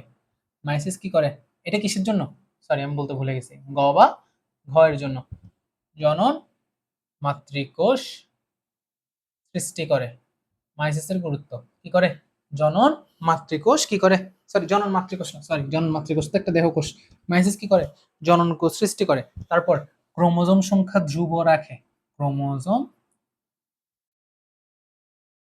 সংখ্যা ধ্রুব রাখে। দ্যাট মিন্স কি, ওই যে বাচ্চার ক্রোমোজোম বাড়তে দিচ্ছে না, জনন কোষের ক্রোমোজোমটা অর্ধেক করে বাচ্চার ক্রোমোজোমটা তো বাড়তে দিচ্ছে না, এটাই হচ্ছে কি ক্রোমোজোম সংখ্যা ধ্রুব রাখা। তারপরে বৈচিত্র্যের সৃষ্টি করে, বৈচিত্র্যের সৃষ্টি করে, এক প্রজন্ম থেকে আরেক প্রজন্মে জীবের মধ্যে কি সৃষ্টি করে, বৈচিত্র্যের সৃষ্টি করে। তারপর হচ্ছে কি, প্রজাতির স্বকীয়তা বজায় রাখে। আচ্ছা, মাইন্ডে আসে না, বৈচিত্র্য সৃষ্টি করে, প্রজাতির স্বকীয়তাও বজায় রাখে, জিনিসটা অ্যাকচুয়ালি কি? আচ্ছা আচ্ছা, বৈচিত্র্য সৃষ্টি মানে কি, প্রজাতির স্বকীয়তা বজায় রাখা। আচ্ছা, বৈচিত্র্য সৃষ্টি মানে কি, চেঞ্জ হয়ে যাওয়া। স্বকীয়তা বজায় রাখা মানে কি, আবার অরিজিনাল জিনিসটা রাখা। তাহলে এই দুইটা কেন একই সাথে, কেন এই দুইটা? আচ্ছা, এই যে মায়োসিসের মাধ্যমে প্রজাতির কি সৃষ্টি, বৈচিত্র্য সৃষ্টি, এটা কোন ধরনের বৈচিত্র্য? বৈচিত্র্যটা হচ্ছে কি, তোমার পূর্বপুরুষরা যে পরিবেশে বাস করত, তুমি সে পরিবেশে বাস করতে পারবা না, দ্যাট মিন্স বৈচিত্র্য সৃষ্টি হয়েছে। আবার তুমি যে পরিবেশে বাস করতে পারতেছো, এখানে কে বাস করতে পারবে না, তোমার পূর্বপুরুষরা বাস করতে পারবে না। দ্যাট মিন্স ওদের পূর্বপুরুষ আর তোমার মধ্যে একটা কি হয়েছে, বৈচিত্র্য সৃষ্টি হয়েছে। এবার প্রজাতির স্বকীয়তা বজায় রাখা, হোয়াট ইজ দিস? ধরো তোমার এই কি বলবো, পরিবারের পুরুষদের দাড়ি আছে, খেয়াল করে দেখবা প্রজন্ম থেকে প্রজন্ম সবার মুখে কি আছে, কি থাকে, দাড়ি থাকে। এটা একটা ভালো উদাহরণ হতে পারে না? আমি বলবো কি, কি বলা যায়, আচার আচরণ বলতে পারি, চুলের রং, গায়ের রং, এই জিনিসগুলো বলা যায়। ঠিক আছে, এই যে স্বকীয়তা, তোমার আগের প্রজন্মের চারিত্রিক বা শারীরিক গঠন যেরকম ছিল, তুমি এবং তোমার পরের প্রজন্মের শারীরিক গঠনটা কি থাকবে, সেম থাকবে। বৈচিত্র্যটা কোথায় আসে, ওই যে পরিবেশে বাস করতে পারতেছো না, ঠিক আছে, খাদ্যাভ্যাসের পরিবর্তন হয়েছে, ঠিক আছে, এটাই হচ্ছে কি বৈচিত্র্য, এবং প্রজাতি হচ্ছে কি স্বকীয়তা বজায় রাখা। তারপর কি হয়, মায়োসিসের গুরুত্ব আরেকটা হচ্ছে কি, গ্যামেট সৃষ্টি হয়, দ্যাট মিন্স জনন কোষ সৃষ্টি হয়, এবং হচ্ছে কি বংশবৃদ্ধি হয়, জনন কোষ সৃষ্টি এবং হচ্ছে কি বংশবৃদ্ধি হয়। ঠিক আছে, এতটুকুই হচ্ছে কি আমাদের মায়োসিসের গুরুত্ব। আচ্ছা, এবার আমরা একটা যেটা বলছিলাম যে কি হয়, মাঝে মধ্যে অ্যাকচুয়ালি ক্রোমোজোম সংখ্যা বেড়ে যায়, এটা তোমাদের বইয়ে দেয়া আছে, আমি এখন দেখছি। দ্যাট ইজ, তোমাদের বইয়ে দেয়া আছে হচ্ছে কি, মায়োসিসের মাধ্যমে আমরা যেটা বলছিলাম যে জনন কোষ দুইটাই যদি 2n2n হয়, জাইগোট বা বাচ্চাটাও কি হয়ে যাবে, 4n হয়ে যাবে, অর্থাৎ অনিয়ন্ত্রিত হয়ে যাচ্ছে না মায়োসিসটা। তো এই জিনিসটা একবার ঘটছে, কোথায় ঘটছে, একটা ব্যাঙের মধ্যে ঘটছে। সো এই সেম জিনিসটা একটা কোথায় ঘটছে, ব্যাঙের মধ্যে ঘটছে। সো অ্যাকচুয়ালি হয়েছিল কি, জেনোপাস ট্রপিকালিস, জেনোপাস